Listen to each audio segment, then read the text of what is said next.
પૂર્વ પ્રસંગમાં આપણે સર્વનિર્ણય અંતર્ગત પુરાણ પ્રકરણમાં 57, 58, 59 3 શ્લોકનું ઉદાહરણ કર્યું હતું. હવે 57મા શ્લોકથી મહાભારતના વિશે સમજાવી રહ્યા છે કે ભાઈ ભારતે ભિન્ન પ્રકારમિતિ તત્રાપી કલ્પભેદમાહ સર્વનિર્ધારણાર્થાય વ્યાસો ભારતમ ઉક્તવાન એકમ કલ્પમુપાશ્રિત્ય સ્ત્રીશૂદ્રાણામ હિતે રતઃ. મહાભારતમાં ભિન્ન પ્રકાર છે પુરાણોથી, અને ત્યાં પણ કલ્પભેદ છે. એ 57મી કારિકાથી સમજાવે છે કે એક કલ્પમાં સર્વનિર્ધારણાર્થાય એટલે સર્વનિર્ધારણ થાય એવા ઉદ્દેશથી, અર્થાત સ્ત્રીશૂદ્રાદિ સર્વ કોઈનો આચાર નિરૂપિત થાય એટલા માટે, સ્ત્રીશૂદ્રોના હિતને માટે અને સ્ત્રીશૂદ્રોમાં રતિ રાખીને વેદવ્યાસજીએ એટલે વ્યાસા અવતારે ગમે તે કોઈ એક કલ્પાનુસૃત્ય એકમ કલ્પમુપાશ્રિત્ય કોઈ એક કલ્પનું સર્વોદ્ધારક કોઈ એક કલ્પનો આશ્રય લઈને ભારત ગ્રંથ પ્રગટ કર્યો, મહાભારત ગ્રંથની રચના કરી છે વેદવ્યાસજીએ, કે જેની અંદર સ્ત્રીશૂદ્રોનો પણ ઉદ્ધાર બતાવ્યો છે. અને અત્યારે તો વેદથી કોઈનો ઉદ્ધાર થવો શક્ય નથી કલિકાલના કારણે, એટલે પુરાણો અને મહાભારતથી જ અત્યારે ઉદ્ધાર શક્ય બની શકે છે. महाभारत को प्रकार भिन्न है, अभी तीनों ही गुणन के पुराण विद्यमान है. એટલે સંકીર્ણ સાત્વિક, રાજસ અને તામસ બધા જ પ્રકારના પુરાણો છે અને બધા પ્રકારના જીવો પણ છે. તો વેદાર્થ વિષયક सर्वनिर्धार करवे के अर्थ महाभारत व्यास जी ने बनायो है. जहाँ कल्प में वैसे उत्तम धर्मों उपयोगी पदार्थ हते, ऐसे कोई एक कल्प को आश्रय करी के भारत बनायो है. तहाँ भारतोक्त धर्म करवे सो स्त्री शूद्रादिकन कुहु महत्व सिद्ध होत है. या ही सो भारत में सबन को धर्म वर्णन कियो. એટલે સ્ત્રી શૂદ્રના ઉદ્ધારના ધર્મોનું વર્ણન પણ મહાભારતમાં કરેલું છે. પછી કોઈ એવી શંકા ઉઠાવે કે ભાઈ મનુસ્મૃતિમાં એવું કહ્યું છે કે ન શુદ્રાય મતિમ દધ્યાત, એટલે શુદ્રોને જ્ઞાન આપવું નહીં.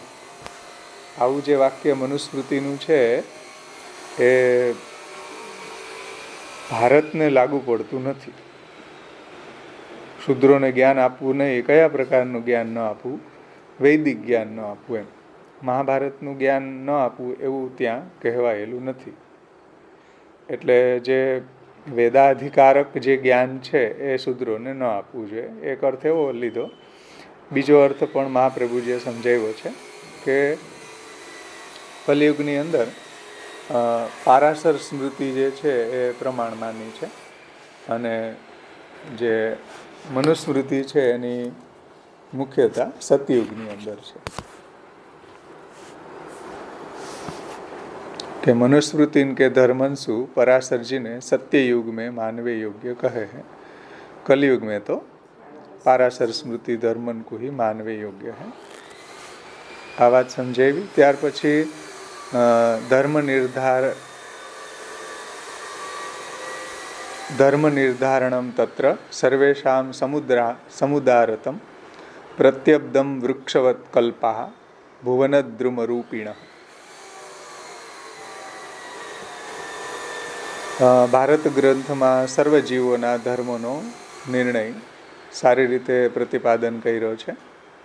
વૃક્ષની માફક પ્રતિવર્ષ કલ્પો ભુવન વૃક્ષનું, એટલે જેવી રીતના વૃક્ષની અંદર પાનખર આવી અને ફરી પાછા નવાય કૂપણો ફૂટે છે, એવી રીતના આ ભુવનરૂપી વૃક્ષ ધારણ કરે છે. એટલે જેમ વૃક્ષની અંદર પ્રતિવર્ષ છે પત્ર પુષ્પ નવા આવે છે, એવી રીતના આ ભુવનરૂપી જે વૃક્ષ છે એ કલ્પ અનુસાર એની જે લોકરચનાઓ છે, એના જે લૌકિક ધર્મો છે, એ બધા અલગ અલગ બદલાતા રહે છે. હરેક કલ્પની અંદર થોડો થોડો ફેરફાર એમાં કરતા રહે છે એમ. तो प्रतिवर्ष जैसे वृक्ष के पत्र पुष्पादि नाना भांति के नए नए आते हैं, ऐसे ही भुवन रूपी वृक्ष के कल्प अनुसार लोकन की रचना तथा लौकिक धर्म नाना એટલે કે અનેક હોવે हैं, અનેક હોતે રહે हैं. ત્યાર પછી 59મા શ્લોકની અંદર 59મા શ્લોકમાં અન્ય કલ્પોક્ત રીત્યાપી કથિતો ભગવાન સ્વયં કલ્પેસ્મિન સર્વમુક્ત્યર્થમ અવતીર્ણસ્તુ સર્વતઃ સર્વતત્વં સર્વગૂઢમ પ્રસંગાદાહ પાંડવે. અન્ય કલ્પોક્ત રીત્યાપી એટલે કે અન્ય કલ્પમાં, અર્થાત સારસ્વત કલ્પમાં કહેલા પ્રકારે વર્ણવેલા શ્રી ભગવાન પોતે પણ આ શ્વેત વારાહ કલ્પની અંદર સર્વજીવોને મુક્તિ આપવા માટે અવતીર્ણ થયા છે. અન્ય કલ્પોક્ત રીત્યાપી કથિતો ભગવાન સ્વયં કલ્પેસ્મિન સર્વમુક્ત્યર્થમ અવતીર્ણસ્તુ સર્વતઃ. એટલે આ શ્વેતવારા કલ્પની અંદર પણ ભગવાન પ્રગટ થયા છે, સાક્ષાત પરબ્રહ્મ. જેમ શ્વેતવારા કલ્પની અંદર સાક્ષાત પરબ્રહ્મ પ્રગટ થયા હતા, એવી જ રીતના આ જેમ સારસ્વત કલ્પની અંદર સાક્ષાત પરબ્રહ્મ પ્રગટ થયા હતા, એવી જ રીતના અત્યારે પણ શ્વેતવારા કલ્પની અંદર પણ સાક્ષાત પરબ્રહ્મ પ્રગટ થયા છે. અને સર્વતત્વમ સર્વગૂઢમ પ્રસંગાદાહ પાંડવે. અને શ્રી ભગવાને પણ યુદ્ધના પ્રસંગે અર્જુનજીને શ્રીમદ ભગવદ્ ગીતામાં જે સર્વગૂઢ સાધન, સર્વગુહ્ય સાધન અને ફલનો અને વેદાદિ પ્રમેયનો નિચોડ જેમાં આવી જાય છે, એવા સર્વતત્વનો ઉપદેશ ભગવાને અર્જુનજીને કરેલો છે.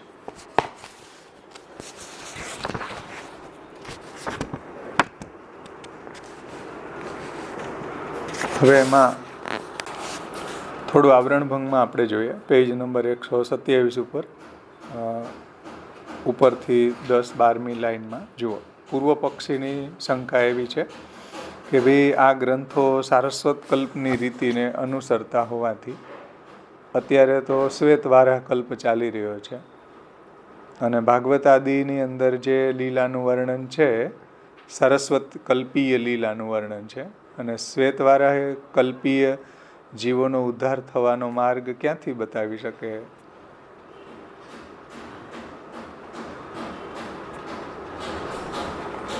એના સમાધાનમાં શ્રી આચાર્ય ચરણો 1.5 કારિકાથી કહે છે કે ભાઈ વ્યાસ અવતાર પોતે જ સર્વજીવોનો ઉદ્ધાર થાય એ અર્થે જ ભારત ગીતા, ભાગવત આદિ ભક્તિ ગ્રંથોને પ્રગટ કર્યા છે.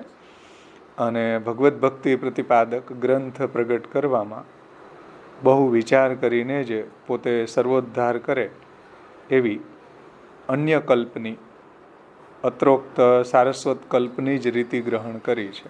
એટલે શ્રીમદ ભાગવતમાં સારસ્વત કલ્પીય લીલાનું વર્ણન છે. સર્વત્ર પુરાણોમાં પણ આ પ્રકારે જ નિર્ણય કર્યો છે. મહાભારત અને શ્રીમદ ભગવદ્ ગીતા, શ્રીમદ ભાગવત આદિ ગ્રંથોમાં અન્ય કલ્પની રીતિને ગ્રહણ કરીને એથી જ કંઈ આધુનિક કલ્પના જીવો માટે આ ગ્રંથો ઉપયોગી નથી એમ તો સર્વથા ન સમજવું જોઈએ. કેમ કે સ્ત્રી શુદ્રાદિ સર્વનો ઉદ્ધાર કરે એવા ગમે તે કોઈ એક કલ્પની રીતિનો આશ્રય લઈને વેદવ્યાસજીએ આધુનિક કલ્પના સર્વજીવોનો ઉદ્ધાર કરવા માટે મહાભારત, ભગવદ્ ગીતા અને શ્રીમદ ભાગવત આદિ ભક્તિ પ્રતિપાદક ગ્રંથોને પ્રગટ કર્યા છે. અને સારસ્વત કલ્પની રીતિએ પ્રગટ કરેલા ભાગવત આદિ ભારત ગ્રંથ દ્વારા આ કલ્પની અંદર સર્વ કોઈની મુક્તિ થાય છે. એટલે ભાગવત આદિમાં જે સારસ્વત કલ્પીય લીલાનું વર્ણન છે તેનાથી આ કલ્પમાં પણ સર્વ કોઈની મુક્તિ થાય છે. અન્ય કલ્પમાં અર્થાત સારસ્વત કલ્પમાં જે રીતિ કહી છે એ જ રીતિનું ગ્રહણ ભારત આદિ ગ્રંથમાં પછી ભગવદ્ ગીતા વિશે પણ કર્યું છે. એવી રીતના સર્વત્ર પુરાણોમાં નિર્ણય કર્યો છે. એટલે કે પુરાણોની અંદર બીજા કલ્પોની કથા પણ કહી છે. શ્રીમદ ભાગવતજીમાં કલ્પાંતરોનું એટલે કે અન્ય કલ્પોનું પણ કથન કરેલું છે. એ તમે આમાં બીજા સ્કંધની અંદર પણ કરેલું છે. તેથી તેમજ મત્સ્ય પુરાણમાં પણ સપ્તકલ્પોનું કથન હોવાથી અન્ય સારસ્વત કલ્પની રીતિએ અત્ર શ્રીમદ ભાગવતમાં ભગવાન વર્ણવ્યા છે. અને આધુનિક કલ્પમાં પણ શ્રીમદ ભાગવતમાં વર્ણવેલા ભગવાન સર્વને મુક્તિદાન કરે છે એમ સમજવું જોઈએ. ભગવાન કઈ સારસ્વત કલ્પના રાજસ જીવોને જ મોક્ષદાન કરે છે એવું નથી, પરંતુ અત્યારે જે શ્વેતવારા કલ્પ ચાલી રહ્યો છે તો આ કલ્પના જીવોને પણ હમણાં ચાલી રહેલા કલ્પમાં પણ શ્રીમદ ભાગવતમાં વર્ણવેલા ભગવાન છે સર્વ કોઈ પ્રકારે કામ, ક્રોધ, ભય, સ્નેહ, એક્ય ઇત્યાદિ ગમે તે કોઈ પ્રકારે ભગવત સંબંધ કરાવનારા સર્વ કોઈ જીવને મુક્તિનું દાન પ્રભુ કરે છે. કામમ ક્રોધમ ભયમ સ્નેહમ સૌહૃદમ એક્યવેમવા નિત્ય હરો વિદધતો યાંતિ યાતે તન્મયતામ હિતે. તો એ રીતના સારસ્વત કલ્પની અંદર વર્ણિત પ્રભુનું જે સ્વરૂપ છે એ પણ અત્યારે પણ શ્વેતવારા કલ્પના જીવોનો પણ પ્રભુ ઉદ્ધાર કરે છે. અને શ્વેતવારા કલ્પમાં પણ ભગવાન કામ, ક્રોધ, ભય વગેરેથી પણ ઉદ્ધાર કર્યો છે. એવું વર્ણન ભાગવતજીમાં પણ આવે છે. ત્યાર પછી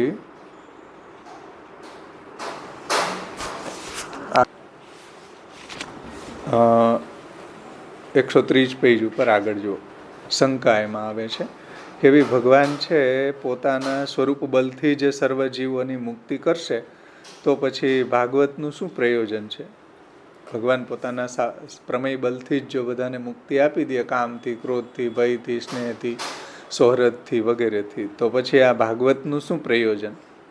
સ્વરૂપ બલથી જ પ્રભુ મુક્તિ પ્રદાન કરી દે તો એવી શંકા થાય તો શ્રીમદ આચાર્ય ચરણો ભગવાનનો અભિપ્રાય નિરૂપિત કરવા સમાધાન કરે છે. સર્વતત્વમ સર્વગૂઢમિતિ.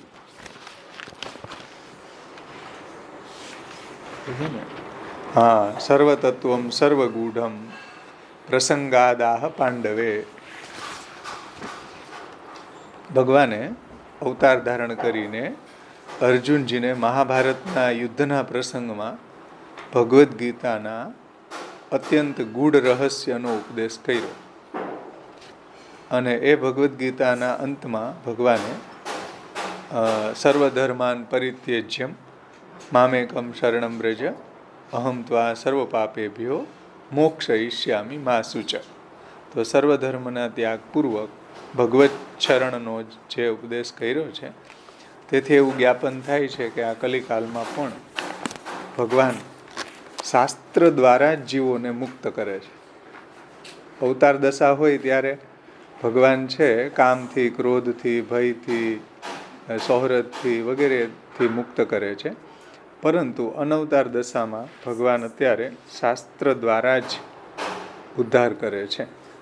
એટલે શાસ્ત્રનું જ અવલંબન કરવું જોઈએ. સમજણ? શ્રી મહાપ્રભુજી શું કે શાસ્ત્ર દ્વારા જ અત્યારે ઉદ્ધાર થાય છે.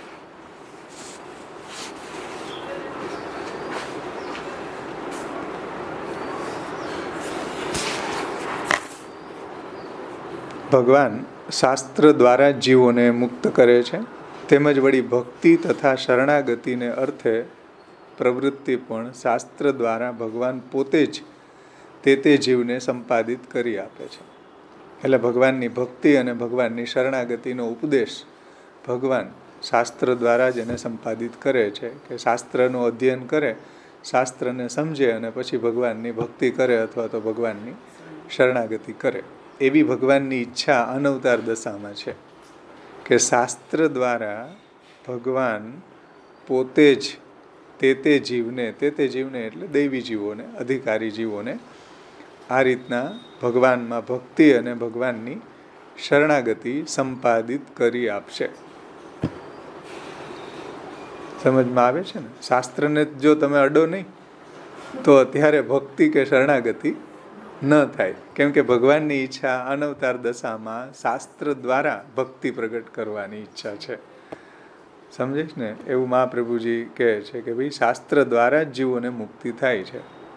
અત્યારે કાંઈ ભગવાન પ્રગટ થઈને કંસને માર્યો એમ આપણને તમને કોઈને મારવા નહીં આવે. કોઈને દ્વેષ ભાવ હશે તો અત્યારે તો નરકમાં એને જવાનું થશે. દ્વેષવાળાને, કામવાળાને, ક્રોધવાળાને એને ભગવાન અત્યારે ન મળે. અવતાર દશાની અંદર ભગવાનનું પ્રાગટ્ય હોય અને ભગવાનના સ્વરૂપની અંદર કોઈ કામ, ક્રોધ, ભય અને દ્વેષ કરે તો ભગવાન એને મુક્તિ આપે જો એમાં તન્મય થઈ જાય. પણ અનવતાર દશાની અંદર તો શ્રી આચાર્ય ચરણો આજ્ઞા કરે છે કે ભાઈ શાસ્ત્ર દ્વારા જ ઉદ્ધૃતિ છે, શાસ્ત્ર સિવાય ઉદ્ધૃતિ નથી. એટલે સર્વતત્વમ સર્વગૂઢમ પ્રસંગાદાહ પાંડવે. ભગવત પ્રોક્ત એટલે ભગવાને કહેલા ગીતોપદેશથી આ પ્રકારે આશય જણાય છે કે મુખ્ય ફલને વિશે તથા સાધનને વિશે સંદેહ નથી. એમાં પેલું, ભગવદ્ ગીતા વેદ પુરાણનો અર્થ નિશ્ચિત કરી આપે છે. ભગવદ્ ગીતા છે વેદ પુરાણનો જે અર્થ છે એનો નિશ્ચય કરી આપે. કેમ કે ઉત્તરમ પૂર્વ સંદેહ વારકમ પરિકીર્તિતમ વેદાહ શ્રી કૃષ્ણ વાક્યાની વ્યાસસૂત્રાણી ચૈવહી સમાધિ ભાષા વ્યાસસ્ય પ્રમાણમ તચ્ચતુષ્ટયમ ઉત્તરમ પૂર્વ સંદેહ વારકમ પરિકીર્તિતમ. તો ભગવદ્ ગીતા વેદ પુરાણનો અર્થ નિશ્ચય કરી આપે છે એવું એનું પ્રમાણ સ્વરૂપ છે. સમજણ? ભગવદ્ ગીતાનું કે જે વેદ પુરાણનું તાત્પર્ય સમજાવી આપે છે. અને બીજું, ભગવદ્ ગીતા છે વેદાદિ પ્રમેયનો જે નિર્ણય કરશે. એટલે વેદમાં જે પ્રમેય છે પરબ્રહ્મ ભગવાન એનો જ નિર્ણય ભગવદ્ ગીતા કરે છે. તો ભગવદ્ ગીતા વેદાદિ પ્રમેયનો જ નિર્ણય કથે છે. ભગવાને વેદાદિ પ્રમેયનો જ નિષ્કર્ષ એટલે કે નિચોડ ગીતાજીમાં ઉપદેશ્યો છે. ભગવાને વેદાદિ પ્રમેયનો જ નિષ્કર્ષ એટલે કે નિચોડ શ્રીમદ ભગવદ્ ગીતામાં ઉપદેશ્યો છે. એટલે ભગવદ્ ગીતા મહાત્મ્યમાં આવે કે સર્વો ઉપનિષદો ગાવો દુગ્ધ ગોપાલ નંદનમ પાર્થો વત્સ સુધીર ભોગતા દુગ્ધમ ગીતામૃતમ મહત. કે બધા ઉપનિષદો છે ગાયો છે અને એનો સાર દોહીને ભગવાને અર્જુનજીને આપ્યો છે. તથા અંતમાં મુખ્ય સાધનનો અને ફલનો પણ ઉપદેશ ભગવાને ગીતાજીમાં કર્યો છે. અને લાસ્ટમાં મન્મના ભવ મદભક્તો મધ્યાજી મામ નમસ્કુરુ મામે વૈશ્યસી સત્યમ તે પ્રતિજાની પ્રિયોસી મે સર્વધર્માન પરિત્યજ્યમ ઇત્યાદિ બધા ફલનો પણ ઉપદેશ ભગવાને સાધન અને ફલનો ઉપદેશ ગીતાજીમાં કર્યો છે. તેથી આ ભગવદ્ ગીતાએ નિરૂપિત કરેલા પ્રમેયનું બલ સર્વતો અધિક છે. એટલે ભગવદ્ ગીતામાં જે પ્રમેયનું વર્ણન છે, જે પરબ્રહ્મનું વર્ણન છે, જે પુરુષોત્તમનું વર્ણન છે એનું બલ સર્વતો અધિક બલ છે ભાઈ. એને બીજા કોઈની સહાયની જરૂર નથી. એક સેલ્ફ સફિશિયન્ટ છે ઉદ્ધાર કરવા માટે ભગવદ્ ગીતા પણ. તો ગીતોક્ત જે પ્રમેય વેદ પુરાણનો નિર્ધાર કરવામાં પણ ઉપયોગી છે. કેમ કે વેદ પુરાણમાં જે કંઈ બી સંદેહ થયો હોય તો એનું નિરાકરણ ભગવદ્ ગીતાજીથી થઈ શકે છે. એવો નિર્ણય થઈ શકે છે. હવે આગળનો શ્લોક અહીંથી શરૂ થાય છે 60મો.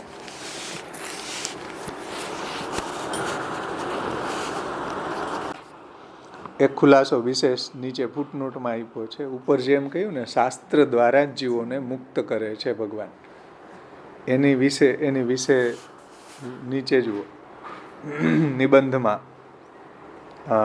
89 કારિકામાં આ વાતને સમજાવી છે કે આચાર્યજી કહે છે કે જ્યાં સુધી ભગવાન શ્રી કૃષ્ણ ભૂતલ ઉપર બિરાજ્યા હતા ત્યાં સુધી તે સમયના જીવોનો ઉદ્ધાર ભગવાને નિજ સ્વરૂપ બલે કર્યો છે. એટલે ભગવાને પોતાના સામર્થ્યથી, પોતાના સ્વરૂપ બલથી, પ્રભુના અવતારકાલીન જે જીવો હતા એનો ઉદ્ધાર પ્રભુએ કર્યો. પરંતુ ભગવાનની સાંપ્રત અનવતાર દશામાં તો, સાંપ્રત એટલે અત્યારે પ્રભુની અનવતાર દશા છે, ત્યાં મિસપ્રિન્ટ થયું છે, ન લખી દેજો. અનવતાર દશામાં તો શ્રીમદ ભાગવતની કથા જ સર્વોદ્ધારક છે ને. અનવતાર દશામાં તો શ્રીમદ ભાગવતથી જ ઉદ્ધારક છે, ભાગવતની કથાથી જ ઉદ્ધારકતા છે. તેથી ભગવાન ભૂતલ ઉપરથી પધારી ગયા પછી જ શ્રી સુખદેવજીએ ભગવત કથા પરીક્ષિતજીને કહી છે. ભગવાન જ્યારે પધારી ગયા પછી સુખદેવજીએ પરીક્ષિતજીને આ ભાગવતની કથા કઈ સંભળાવી કે જે ભાગવત જ હવે સર્વને મુક્તિ દાન કરે છે એવો એક ઉપાય છે, બીજો રહ્યો નથી. એટલે ભાગવત જ અત્યારે અનવતાર દશામાં સર્વને મુક્તિ પ્રદાન કરે છે, બીજો કોઈ ઉપાય નથી. પ્રેમણોન્યત સાધનમ લોકે નાસ્તિ મુખ્ય પરમ મહત શ્રી ભાગવતમેવાત્ર પરમ તસ્ય હિ સાધનમ.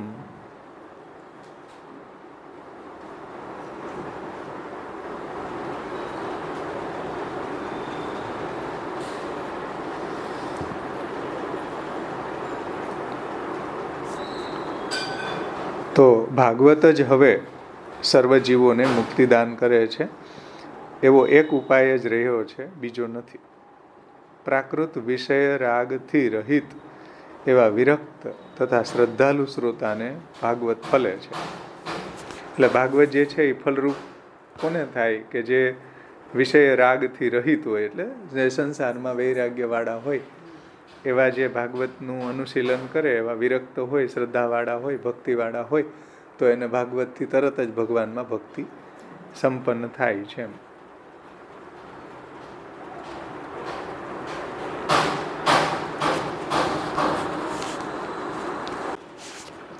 હવે શંકા થાય 60મા શ્લોકની ઉત્થાનિકામાં શ્રી આચાર્ય ચરણો સમજાવે છે કે ભાઈ નનુ એવમ સતી કથમ વ્યાસ અનિર્વૃત્તિ તત્રાહ સુકુવતી.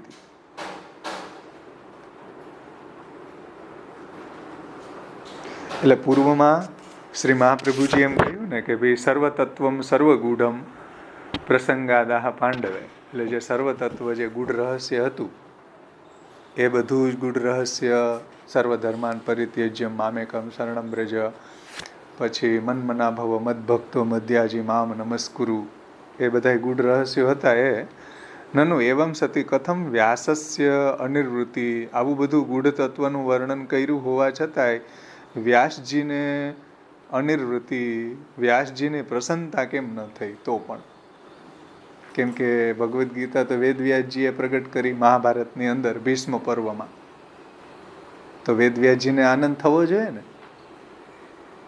હવે જે લખવાવાળા જે છે લેખક વેદવ્યાસજી, એને જ આનંદ ન થયો તો તમે તો એમ કહો છો કે ભાઈ જે વેદનું ગૂઢ તત્વ હતું એ ભગવદ્ ગીતામાં ભગવાને પ્રગટ કર્યું. મહાપ્રભુજીએ કહ્યું ને 59મી કારિકામાં કે સર્વતત્વમ સર્વગૂઢમ પ્રસંગાદાહ પાંડવે. એટલે અર્જુનજીને ભગવાને ગૂઢ તત્વ કીધું. તો ગૂઢ તત્વ કીધું હોય તો એ ગૂઢ તત્વ તો વેદવ્યાસજી દ્વારા પ્રગટ થયું મહાભારતની અંદર. કારણ કે ભગવદ્ ગીતા ક્યાં પ્રગટ થઈ? ભગવદ્ ગીતા શેમાં આવે?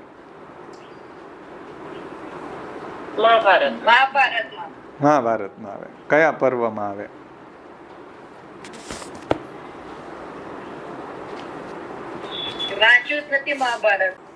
ભીષ્મ પર્વમાં મહાભારતની અંદર જે 18 પર્વો છે એમાંથી ભીષ્મ પર્વમાં ભગવદ્ ગીતાનું વર્ણન આવે. તો સર્વતત્વ સર્વગૂઢ તત્વ તો વેદવ્યાસજીએ મહાભારતમાં કહી દીધું ભગવદ્ ગીતામાં. તો પછી વેદવ્યાસજીને કેમ અસંતુષ્ટિ થઈ? વેદવ્યાસજીને મહાભારત લખીને પણ કેમ સેટિસ્ફેક્શન ન થયું? કેમ અનિર્વૃત્તિ, કેમ આનંદ ન થયો? જો નનુ એવમ સતી કથમ વ્યાસસ્ય અનિર્વૃત્તિ. નિર્વૃત્તિ એટલે આનંદ, અનિર્વૃત્તિ એટલે આનંદ ન થવો. એટલે સર્વ તત્વ ભગવદ્ ગીતામાં વર્ણન કરી દીધું છતાં પણ વેદવ્યાસજીને પ્રસન્નતા કેમ ન થઈ? એ હવે આગળની કારિકાથી સમજાવે છે. સમજમાં આવી ઉત્થાનિકા બધાને? બોલો જી. શંકા બધાને હવે સમજાઈ ગઈ હોવી જોઈએ કે વેદનું ગૂઢ તત્વ, વેદનું પ્રમેય વેદવ્યાસજીએ ભગવદ્ ગીતામાં કહી દીધું. વેદનું તત્વ કહી દીધું ભગવદ્ ગીતામાં, મહાભારતની અંતર્ગત ભીષ્મ પર્વમાં. અને ગૂઢ તત્વ જે સર્વધર્માન પરિત્યજ્ય મામેકમ શરણમ વ્રજ છે, ભગવાનની ભક્તિ વગેરે, એ બધું ગૂઢ તત્વ બતાવી દીધું. તો પણ નનુ એવમ સતી કથમ વ્યાસસ્ય અનિર્વૃત્તિ તત્રાહ શુકવતી. તો પણ વેદવ્યાસજીને સંતોષ કેમ ન થયો? નિવૃત્તિ કેમ ન થઈ? આનંદ કેમ ન થયો? એના જવાબમાં શ્રી આચાર્ય ચરણો 60મી કારિકામાં આજ્ઞા કરે છે. આપણે એનો પાઠ કરશું. શુકવત તદ વ્યાસ ગીતમ સત્વે નાસ્યાવતારતઃ ઈશ વાક્યંતુ તસ્યાપી દુર્બોધમ ભજનાદ્રતે. શુકવત તદ વ્યાસ ગીતમ એટલે વેદવ્યાસજીએ એ ગીતાજીનું ભારત ગ્રંથમાં જે કથન કર્યું છે તે શુકવત કર્યું છે. શુકવત એટલે પોપટની જેમ, એનો ગૂઢ અભિપ્રાય જાણ્યા વગર પોપટની જેમ એનું વર્ણન કરી દીધું. એમ જેમ આપણે ષોડશ ગ્રંથના પાઠ જવા દે ને, ન તો અમારી પ્રવક્ષા વિશ્વ સિદ્ધાંત બનીને કૃષ્ણ જગત માનસી બ્રહ્મ ચેતસ્ત પ્રણવ જવા દીધું શુકવત. એનું ગુઢ રહસ્ય સમજમાં જ ન આવ્યું.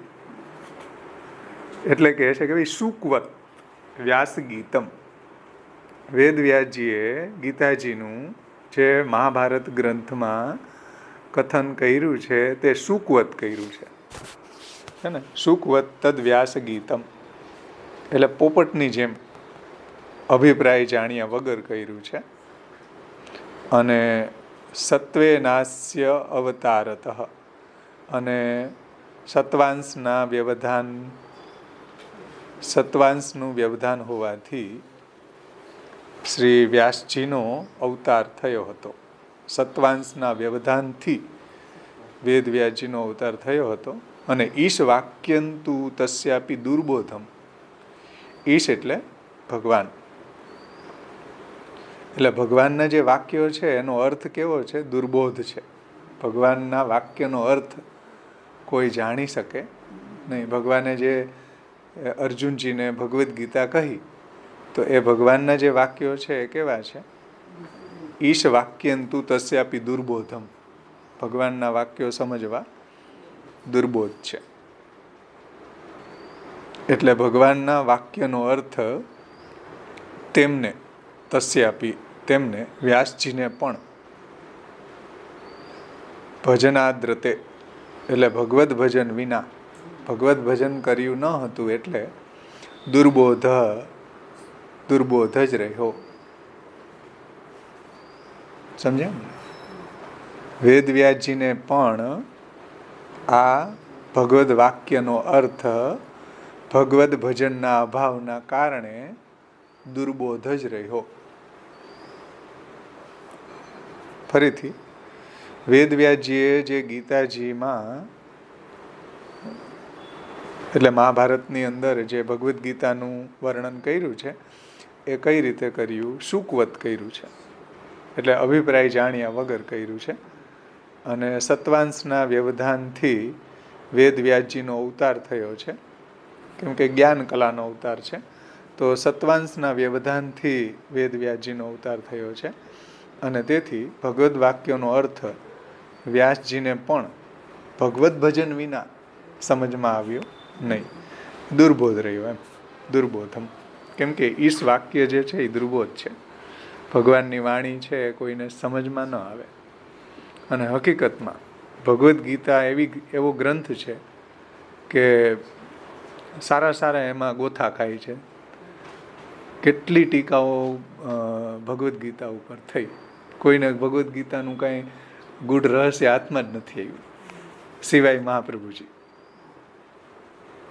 સમજો, ભગવદ્ ગીતાનું ગૂઢ રહસ્ય મહાપ્રભુજીએ શાસ્ત્રાર્થ નિબંધમાં સમજાવ્યું.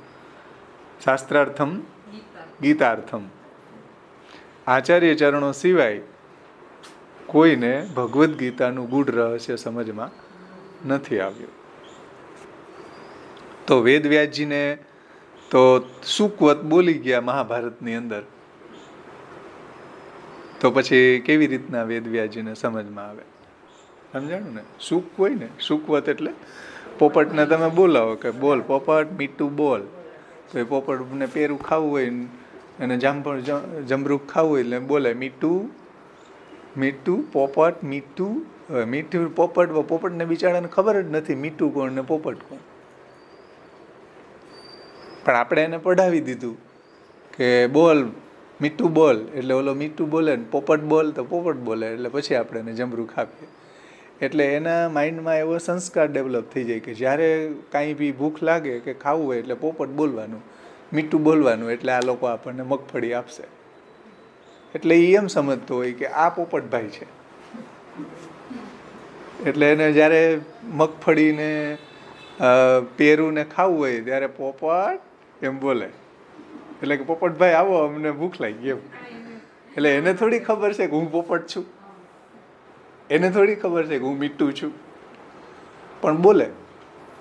એને ખબર નથી એનું અર્થ તાત્પર્ય. એવી રીતના વેદવ્યાસજી પણ સુકવત બધું બોલી ગયા ભગવદ્ ગીતા, પણ એનું અર્થ તાત્પર્ય એને સમજાણું નહીં, એટલા માટે એને આનંદ ન થયો, નિવૃત્તિ ન થઈ એમ. અને જ્યારે એને શ્રીમદ ભાગવત ગ્રંથને પ્રગટ કર્યો ત્યારે એને સેટિસ્ફાઈ થયા એમ, એનું હૃદય સંતુષ્ટ થયું એમ. અને બીજું ભજનાદ્રતે, અને ભગવાનના ભજન વગર, જુઓ ભગવાનના ભજન વગર ભગવાનની વાક્ય સમજમાં ન આવે. ભગવાનના ભજન વગર ભગવદ વાણી પણ દુર્બોધ છે. જો ભગવદ ભજન કરવામાં આવે તો ભગવાનની વાણી, શ્રીમદ ભગવદ્ ગીતા, શ્રીમદ ભાગવત સમજમાં આવે, અન્યથા ન આવે. એવું શ્રી આચાર્ય ચરણો 60મી કારિકામાં કહે છે. હવે આપણે વેદ ભાષામાંની ટીકા જોઈ લે.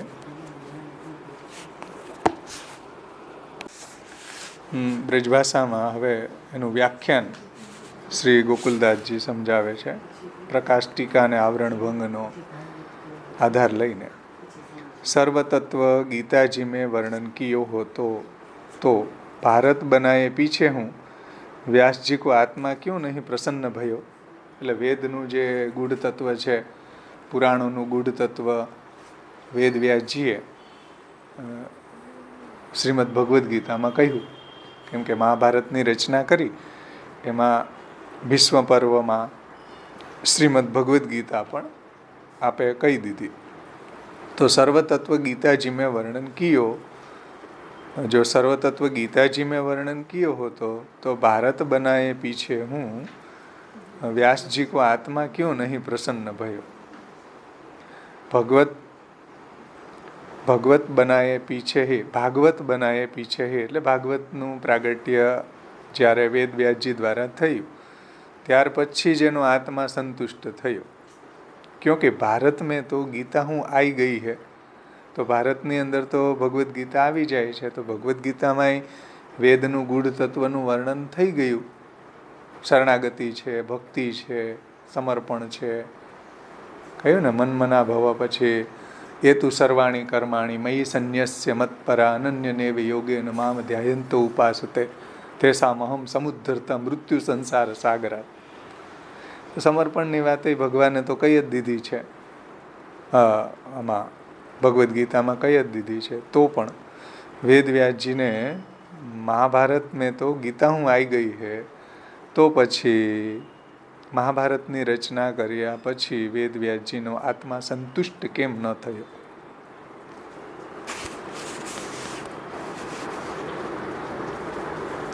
એનો જવાબ श्री महाप्रभु जी समझावे छे कि वेदव्यास जी ने भारत में गीता जी को वर्णन कियो है सो सुवा यानी तोता के तुल्य अभिप्राय जाने बिना भगवान के वाक्यन को वैसो पुण्य पाठ कर दियो है। એટલે જેવું ભગવાનને ઉપદેશ આપ્યો હતો એવું જ વેદવ્યાસજીએ કોપી મારી દીધી. જેમ તમે પ્રશ્ન લખવામાં આળસ હોય ગોતવામાં એટલે કોપી મારી દે બીજાની બુક જોઈને, એમ વેદવ્યાસજીએ પણ બુક ભગવાને કીધું એ બધું કોપી મારી દીધી. પણ એમાં શું કીધું છે, શું ગૂઢ તત્વ છે એવું કાંઈ એને એમાં સમજ્યા નહીં એમ. એટલે કે સુક કી તરહ સુકવત છે ને, સુકવત તદ વ્યાસ ગીતમ. તો તોતા કે તુલ્ય અભિપ્રાય જાને બિના, તોતાને થોડો અભિપ્રાય ખબર હોય કે પોપટ મીઠું, પોપટ મીઠું નામ કેનું છે એ તો કયો, તોતાને થોડી ખબર હોય. એને એમ કે પેરું ખાવું છે તો પોપટ મીઠું બોલવા માંડે, એટલે ઓલો કંઈક ને કંઈક મગફળી આપે કે પેરું આપે એમ. એવી રીતના વેદવ્યાસજીએ પોપટ મીઠુંની જેમ આખું ભગવદ્ ગીતા બોલી ગયા. तो अभिप्राय जाने बिना भगवान के वाक्यन को वैसो के वैसो पुण्य पाठ कर दियो हतो, क्योंकि सत्व गुण के व्यवधान करी के व्यास जी को अवतार भयो. એટલે સત્વ ગુણનું જે રૂકાવટ છે, વ્યવધાન છે, એનાથી વેદવ્યાસજીનો અવતાર છે. કેમ કે જ્ઞાનનો અવતાર છે, જ્ઞાન કલાનો અવતાર છે, અને સત્વાત સંજાય તે જ્ઞાન. તાસો ગીતા વાક્ય વિદ્યमान हते तथापि भगवान के भजन बिना उनको अर्थ को यथार्थ ज्ञान नहीं भयो. એટલે ભગવાનના ભજન વિના ભગવદ્ ગીતાનું પણ યથાર્થ જ્ઞાન વેદવ્યાસજીને પણ ન થયું. तथा युद्ध के प्रसंग में कही भई गीता जी में गूढ़ तत्व को उपदेश भगवान ने संक्षेप में कियो होय वैसु आधुनिक जीवन को दुर्बोध होएगो. अतः महाभारत करी प्रगट करवे पर हूँ व्यास जी के चित्त में प्रसन्नता नहीं भई. है ને, એટલે ભગવાને પણ અર્જુનજીને બધા ઉપનિષદનું જે ગૂઢ તત્વ હતું એ ગૂઢ તત્વનો ઉપદેશ ભગવાને સંક્ષેપમાં કહ્યો. એમ ખબર જ ન પડે કોઈને આમાં શું કર્તવ્ય ઉપદેશ છે, શું તત્વ ઉપદેશ છે, કયા અધિકારીને શું આજ્ઞા કરી છે. એમાં ગીતાજી વાંચવા બેસે તો ડિસાઈડ ન કરી શકે કે મારે શું કરવું. એટલું બધું એમાં ઉપદેશ આપી દીધો. સાંખ્ય છે, યોગ છે, કર્મ છે, જ્ઞાન છે, ભક્તિ છે, બધું જ એમાં આપી દીધું. હવે એમાંથી શું નિર્ણય લેવો ભાઈ, આપણે શું કર્તવ્ય ઉપદેશ એમાંથી ગ્રહણ કરવો, સમજ ન આવે. એટલું બધું ગુહ્ય છે. ભગવદ્ ગીતા છે ગુહ્યમાં ગુહ્યતમ ઉપદેશ છે. કોઈને પલ્લે પડે જ નહીં. આ ગ્રંથ એવો છે, વાંચે બધાય છે, પણ સમજમાં કોઈને આવતો નથી. જ્યાં સ્વાધ્યાયવાળા છે ભગવદ્ ગીતાને જ એ રોલ મોડેલ બનાવે, પણ એને ભગવદ્ ગીતાનું તાત્પર્ય તો એને સમજમાં ન આવ્યું. સમજણ? સ્વાધ્યાયવાળાને ન આવ્યું, કોઈને ન આવ્યું, બીજા સારા સારા વિદ્વાનોને ન આવ્યું, તો આને ક્યાંથી આવે? બિચારા વેદવ્યાસજીને ન આવ્યું તો પછી તો બધા ક્લીન બોર્ડ જ થઈ જાય ને. વેદવ્યાસજી ક્લીન બોર્ડ થઈ ગયા તો હવે કોણ એમાં ઓપનિંગ બેટ્સમેન રમી શકે? હા, જ્ઞાન અવતાર હતા, જ્ઞાન કલાના અવતાર હતા, એ ક્લીન બોર્ડ થઈ ગયા ભગવદ્ ગીતામાં. કેમ કે એટલી ગુહ્ય છે, એટલી ગૂઢ છે. આ તો આચાર્યજી પ્રગટ થયા અને આપણને ભગવદ્ ગીતાનું તાત્પર્ય શાસ્ત્રાર્થ નિબંધમાં અને ષોડશ ગ્રંથ વગેરેમાં બધે સમજે. બાકી ભગવદ્ ગીતા સમજમાં ન આવે. સમજાણું ને? એટલું ગુહ્ય જ્ઞાન છે ભગવદ્ ગીતાનું.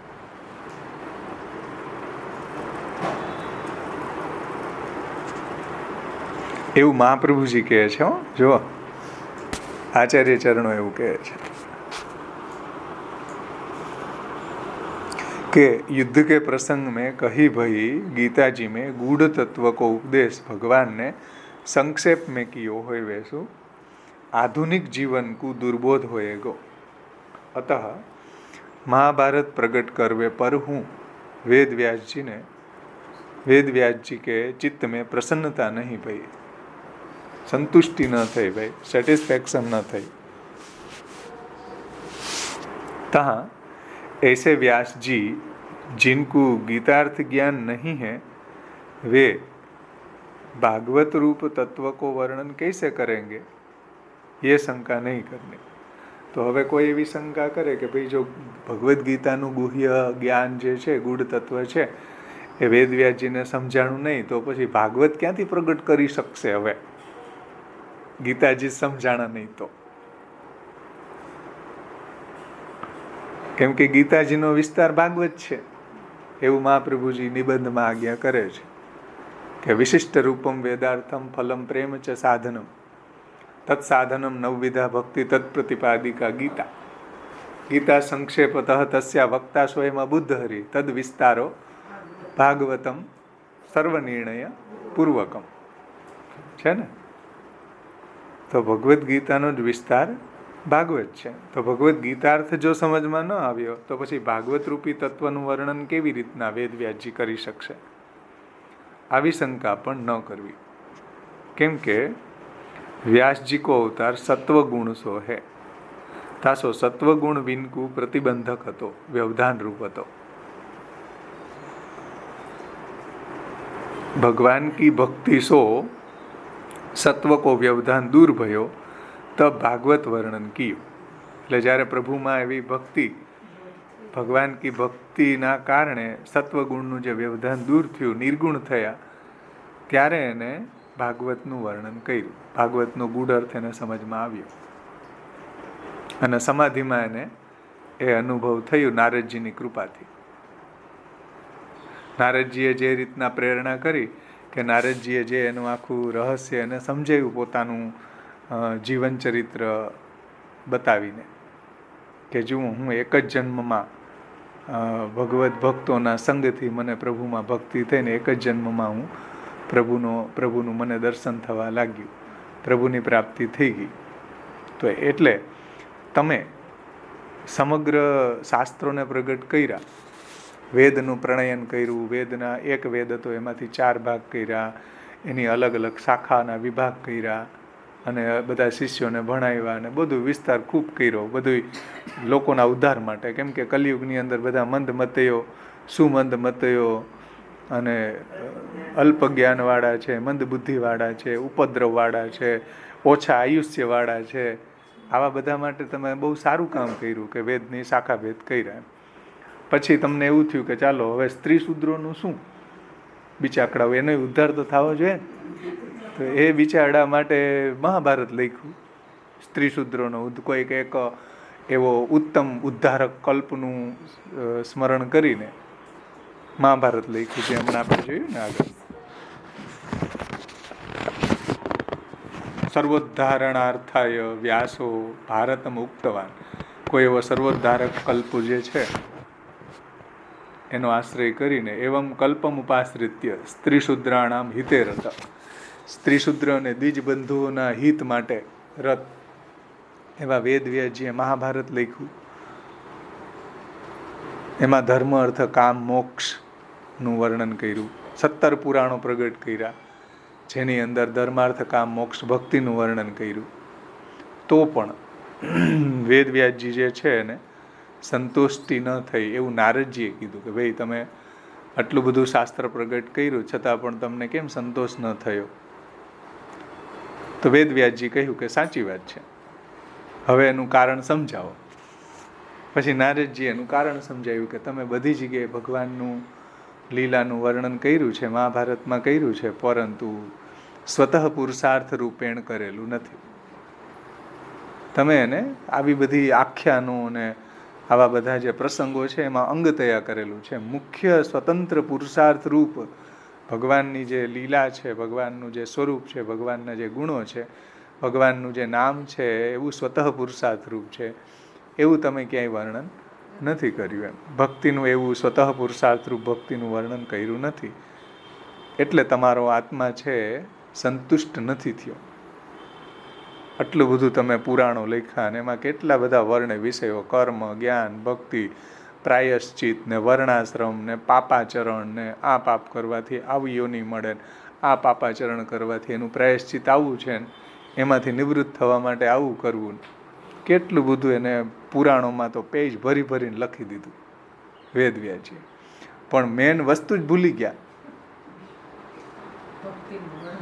ભગવાનનું વર્ણન કરતા ભૂલી ગયા, ભગવાનની ભક્તિનું વર્ણન કરતા ભૂલી ગયા, સ્વતઃ પુરુષાર્થરૂપ ભક્તિનું વર્ણન કરતા ભૂલી ગયા. એટલે આ તકલીફ થઈ છે. એટલે નારદજીએ એને પછી પોતાનું દ્રષ્ટાંત આપ્યું કે જુઓ, હું એક જ જન્મમાં દાસીપુત્રમાંથી મને ભગવાનનો અનન્ય ભક્ત બની ગયો.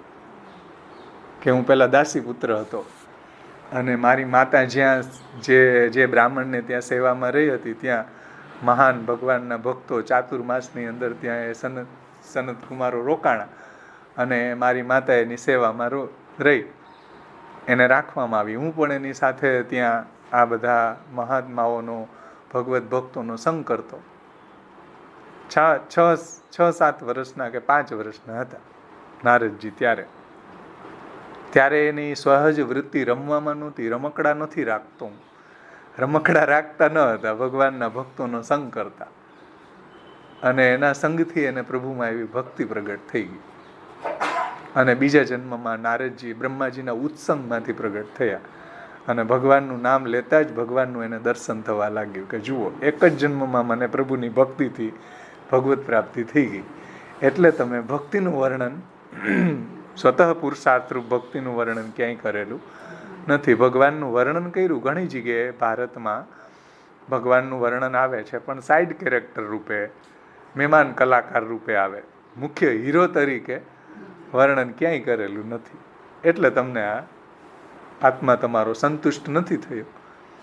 અને જ્યારે નારદજી આવો ઉપદેશ આપ્યો ને પછી નારદજી ગયા ને તરત એને સમાધિમાં પ્રભુનું ધ્યાન ધર્યું, એટલે તરત એને બધી આ ભગવાનની લીલા, આખું ભાગવતની અનુભૂતિ થઈ. અને જ્યારે ભાગવત એને પ્રગટ કર્યું પછી એના હૃદયમાં સંતોષ થયો. એવું શ્રીમદ ભાગવતજીની અંદર તમે 4થા અધ્યાયની અંદર જોશો તો આ બધું વર્ણન આવશે. મધ્યમ અધિકારી પ્રકરણમાં આનું વિશેષ વર્ણન કરેલું છે. હવે આપણે આવરણભંગ જોઈએ. પેજ નંબર 131 ઉપર જુઓ. આવરણભંગ.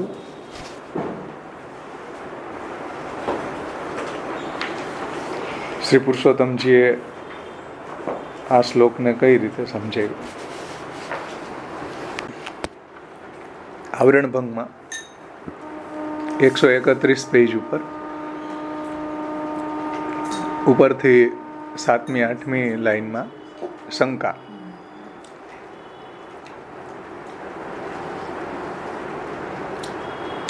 આ રીતે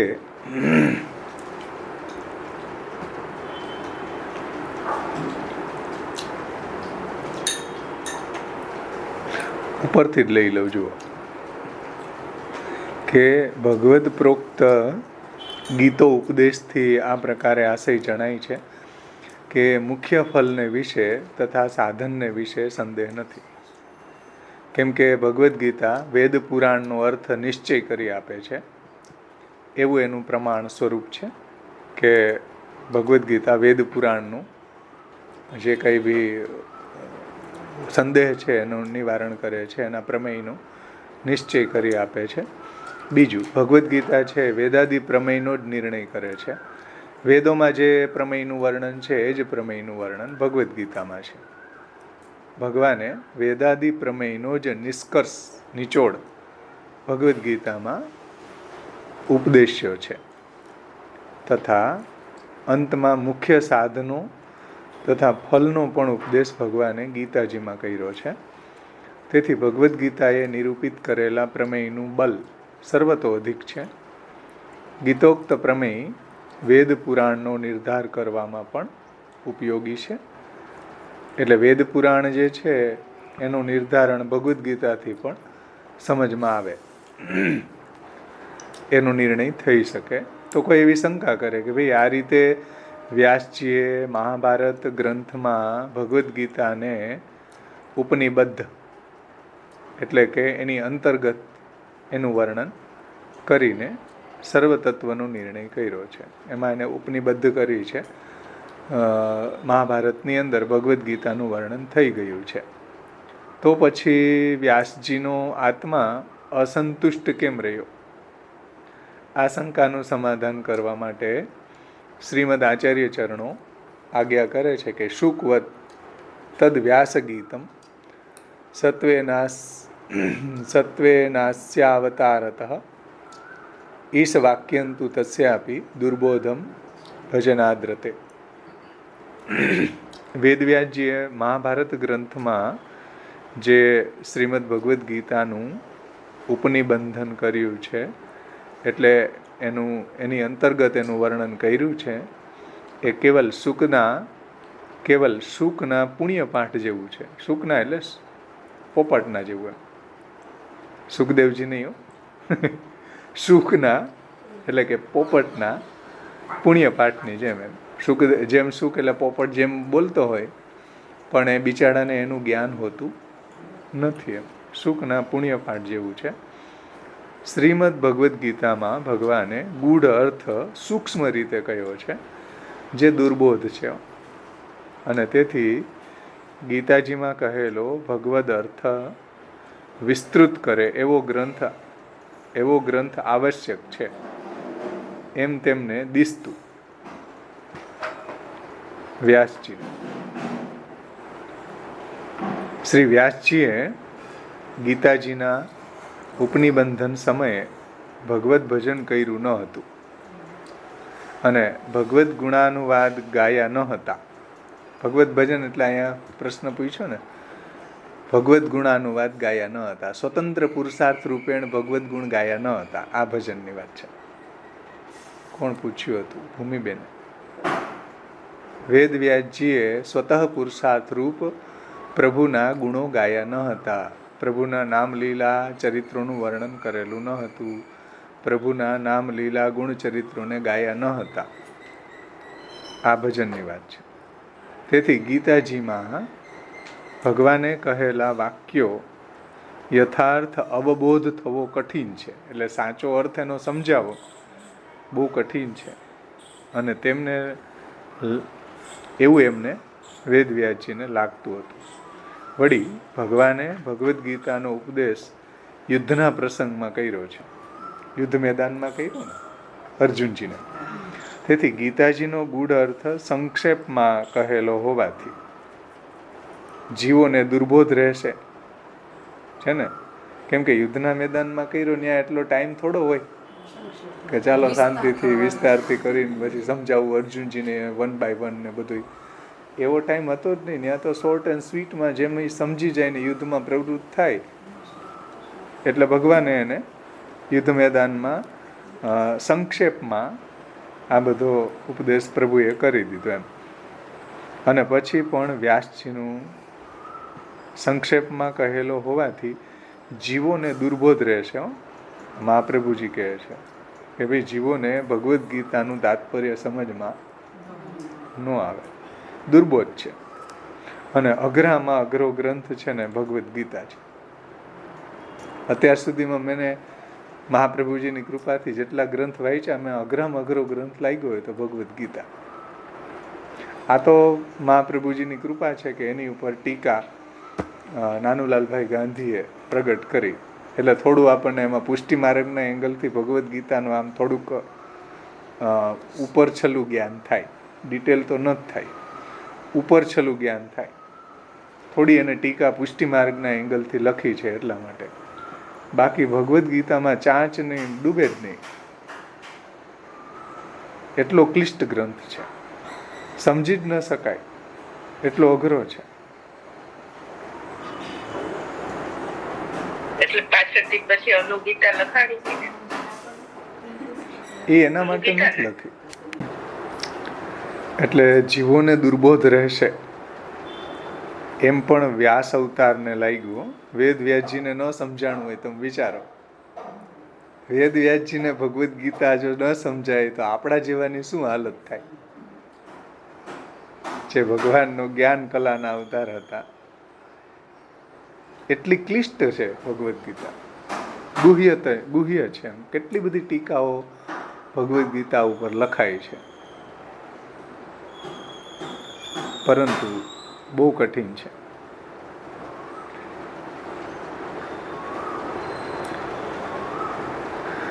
શ્યામબાવાશ્રીએ ઘણા અધ્યાય ઉપર પુસ્તક છાપ્યા છે. ભક્તિ યોગ છે, પુરુષોત્તમ યોગ છે. એ વાંચીએ ને ત્યાં થોડીક ચાંદ ડૂબે કે હા, ભગવાનનો કહેવાનો અભિપ્રાય શું છે.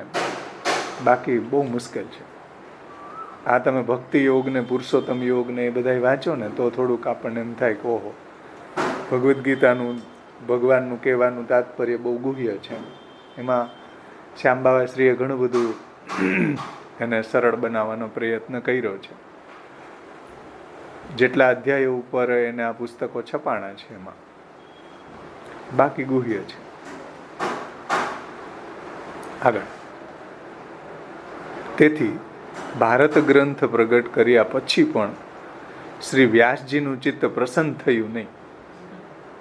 ભારત જેવા ગ્રંથ કર્યા પછી પણ ભગવદ ભજનના અભાવમાં, સમજો, ભગવાનનું ભજન કરેલું નથી. એટલે કે ભગવાનના નામ, રૂપ, ગુણ, લીલા, ચરિત્રનું ગુણગાન સ્વતંત્રતયા એને કરેલું નથી.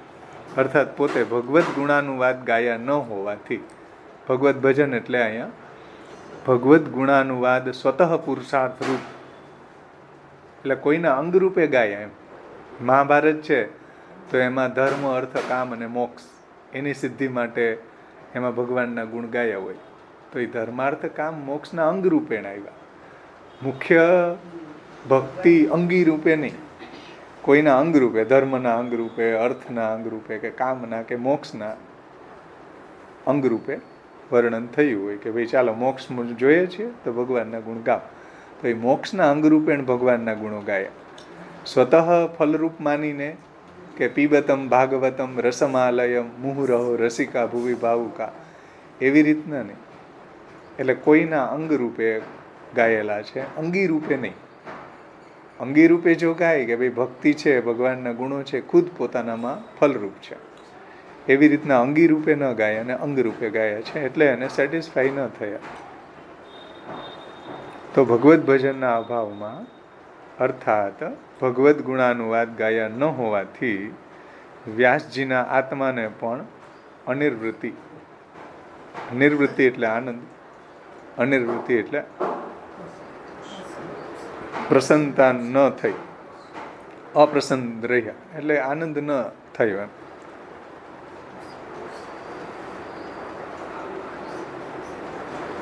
અસંતોષ રહ્યો એમ.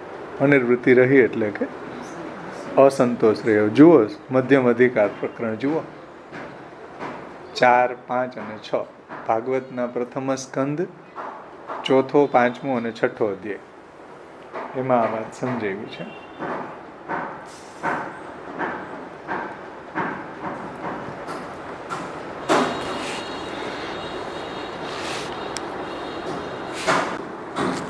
શ્રી વ્યાસજીને ભગવદ અભિપ્રાયનું અજ્ઞાન કેમ હતું એવી શંકા થાય તો એનું સમાધાન કરવા શ્રીમદ આચાર્ય ચરણો આજ્ઞા કરે છે કે સત્વેનાસ્ય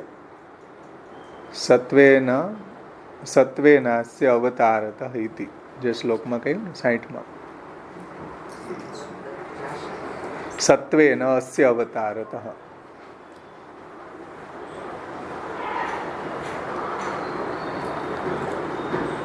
વ્યાસજીનો અવતાર સત્વગુણથી થયેલો હોવાથી એમને સત્વગુણનું વ્યવધાન પ્રતિબંધક કરતું હતું. એટલે વેદ વ્યાસજીનો જે અવતાર છે જ્ઞાન કલાનો છે, સત્વાદ સંજાય તે જ્ઞાનમ, તો સત્વગુણથી થયેલો હોવાથી સત્વગુણનું વ્યવધાન છે બાધારૂપ થયું, પ્રતિબંધક હતું. એના કારણે એને ભગવદ્ ગીતાનું ગૂઢ તાત્પર્ય સમજમાં ન આવ્યું. એક કારણે, અને બીજું કારણ કયું હતું? એક પ્રશ્ન છે. હા, વેદવ્યાસજીનો જે અવતાર છે, હા, તો સત્વેનસ્ય અવતારત, શ્રી વ્યાસજીનો અવતાર છે સત્વગુણથી થયેલો હોવાથી એમને સત્વગુણનું વ્યવધાન છે, રૂકાવટ છે, પ્રતિબંધરૂપ છે. એના કારણે એ ભગવદ્ ગીતાનું ગૂઢ રહસ્ય જે છે સમજમાં ન આવ્યું. ભગવદ અભિપ્રાયનું અજ્ઞાન જ રહ્યું. હવે શંકા થાય કે ભાઈ ભગવદ્ ગીતાના વાક્ય વિદ્યમાન હોય તો પછી વાક્યાર્થના વિચારકને ભ્રમ ક્યાંથી થાય? ભગવદ્ ગીતાના વાક્યો વિદ્યમાન હોય તો પછી વાક્યાર્થના વિચારકને, કે જે બધા વાક્યો વેદવ્યાસજી દ્વારા જ પ્રગટ થયા છે, તો એને ભ્રમ કેવી રીતના થયો?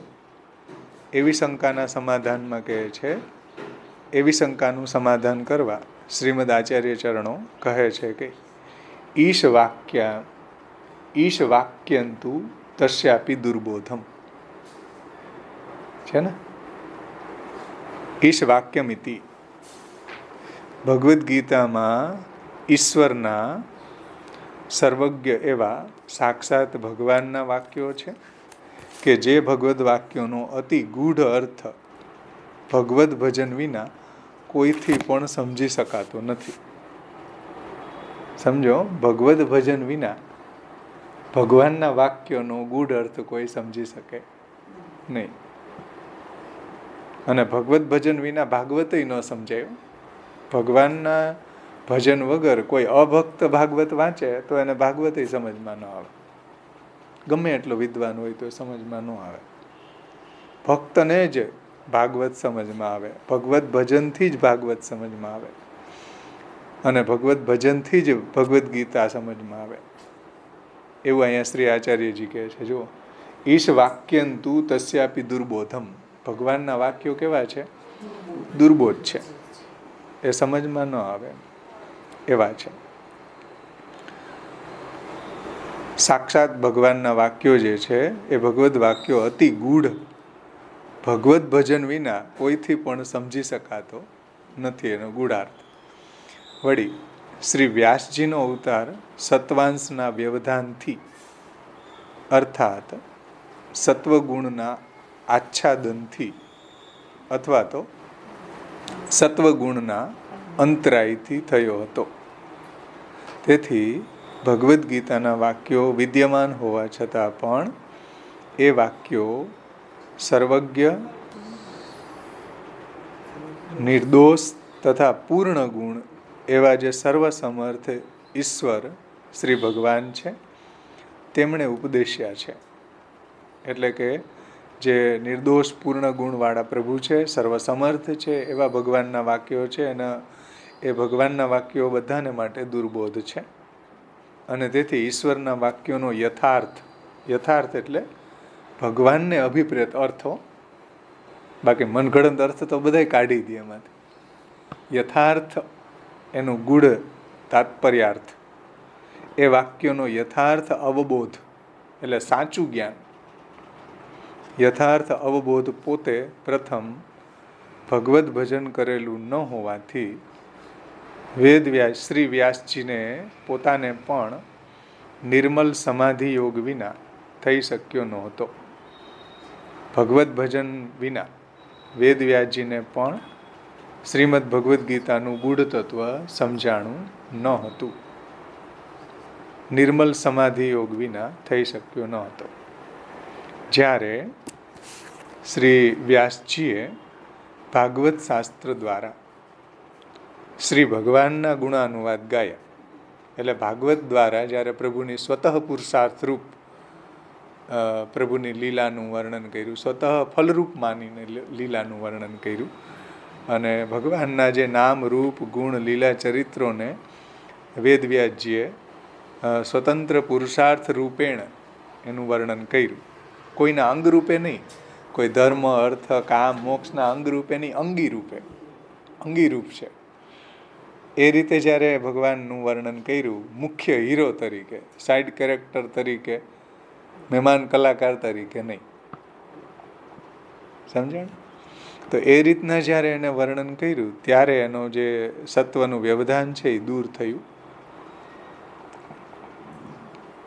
તો ભાગવત શાસ્ત્ર દ્વારા શ્રી ભગવાનના ગુણાનુવાદ ગાયા ત્યારે એમને પ્રતિબંધ કરતું આવરણ દૂર થયું. એટલે જે સત્વનું વ્યવધાન હતું એ દૂર થયું, નિર્ગુણ અવસ્થા પ્રાપ્ત થઈ. અને ત્યારે જ એમને આ જે ઈશ્વર પ્રોક્ત ભગવદ વાક્યો છે તેના ગૂઢ અર્થનો સમાધિ યોગમાં સાક્ષાત અનુભવ થયો. ત્યારે ભગવાને કહેલા જે વાક્યો છે, ભગવદ્ ગીતા છે, ભાગવત છે, એ ગૂઢ વાક્યો જે છે એને સમાધિમાં અનુભવ, સાક્ષાત અનુભવ થયો. આથી એવો સિદ્ધાંત સૂચિત થાય છે કે ભાગવતાર્થનો અર્થાત શ્રી ભગવાને ઉપદેશેલા વાક્યોનો જે અતિ ગૂઢ અર્થ છે તે ભગવત ભજન કર્યા વિના યથાર્થ રીતે એટલે સાચી રીતે કોઈથી પણ સમજી શકાતો નથી. સમજો, ભગવત ભજન વગર ન એને ભગવદ્ ગીતા સમજાય, ભગવત ભજન વગર ન એને ભાગવત સમજાય.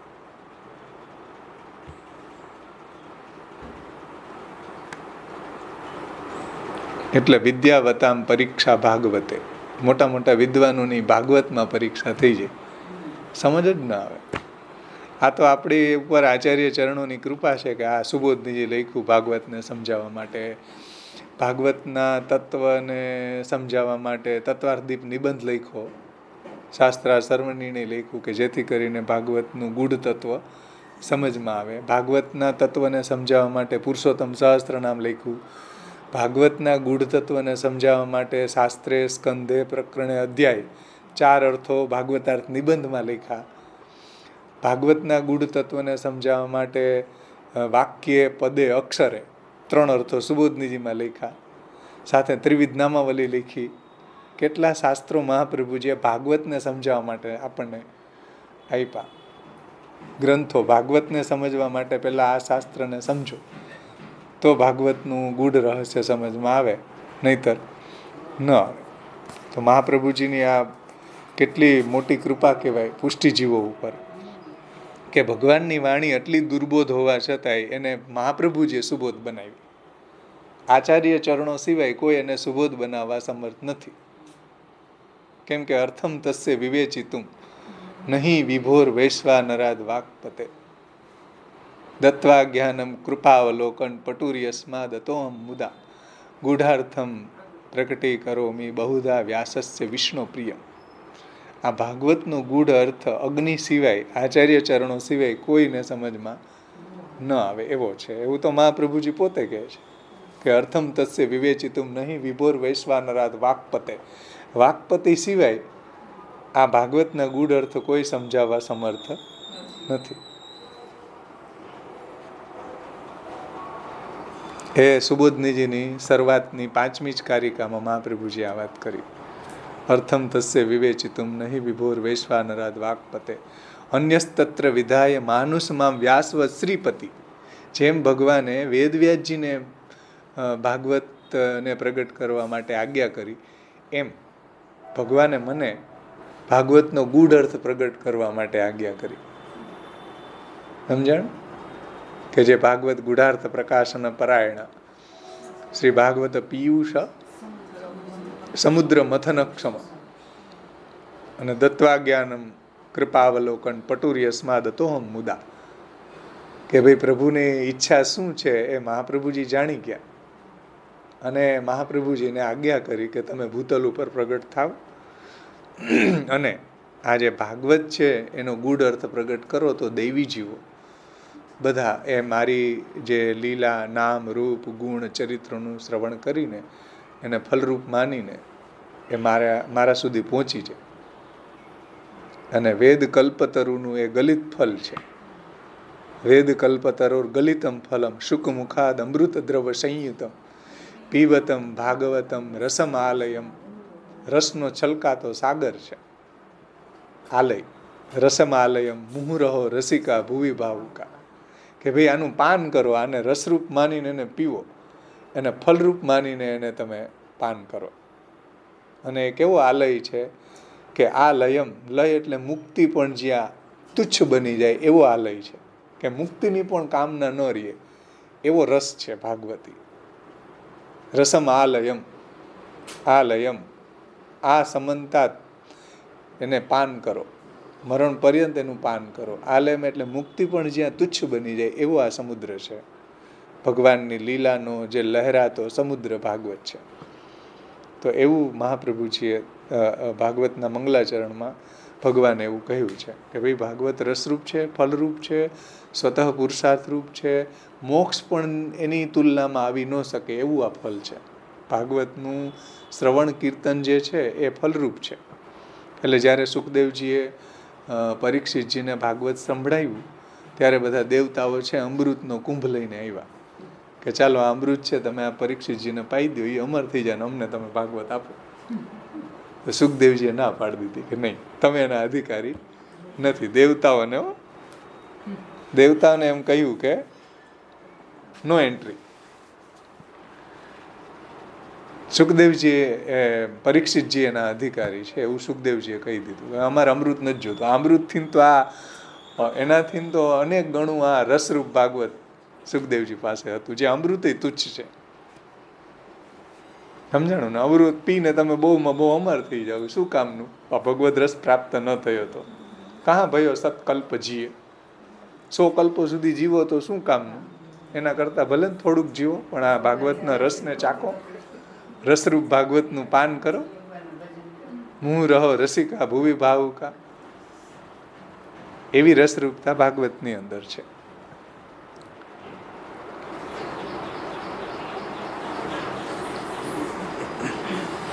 તો એને ફલરૂપ માનીને જ્યાં સુધી પાન કરવામાં ન આવે ત્યાં સુધી એનો આનંદ ન આવે. શું? એક મિનિટ. હા,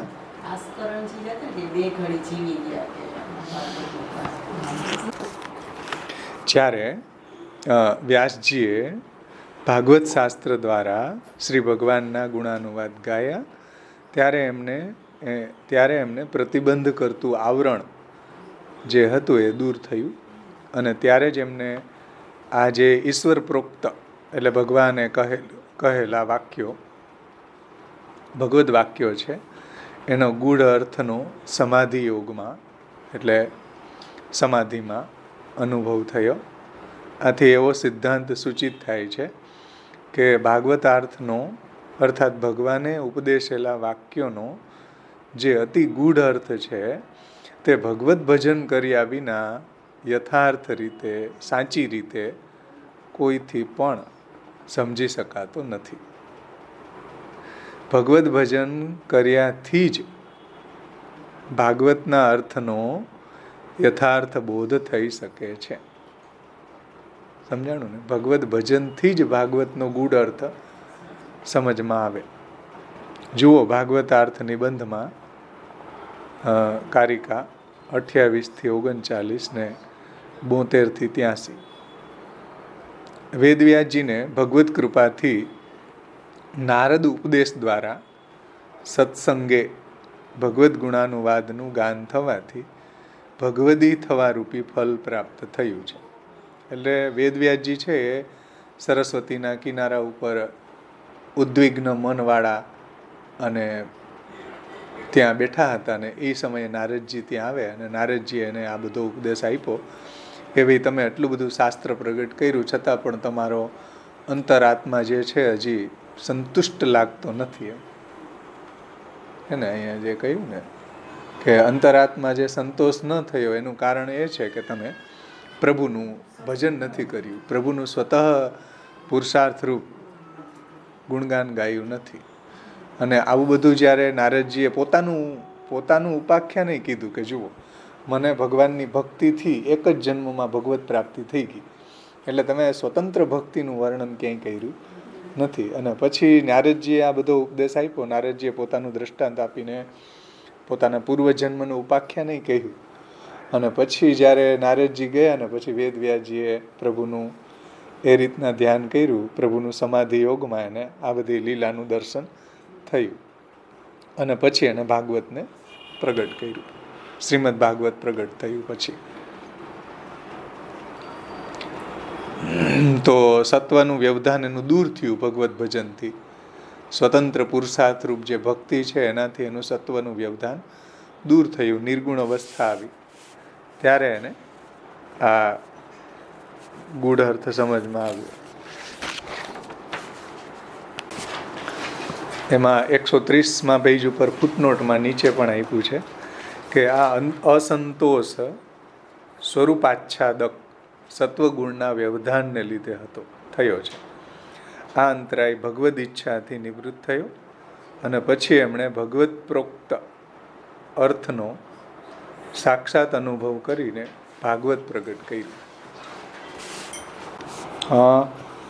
આગળની કારિકાની ઉત્થાનિકા 61માં શ્લોકની ઉત્થાનિકામાં નનુ એતાદૃશ અગ્રે કથમ તત્વમ વક્ષ્યતિ ઇતિ આશંક્યા જીવા એવ હિ ઇતિ. એટલે આગળની પૂર્વની કારિકામાં કહેવાયેલ જે પ્રકાર છે કે ભગવત ભજન કર્યા વિના જેમને ભગવત પ્રોક્ત એટલે કે ભગવાને કહેલા વાક્યનો યથાર્થ અર્થબોધ થતો નથી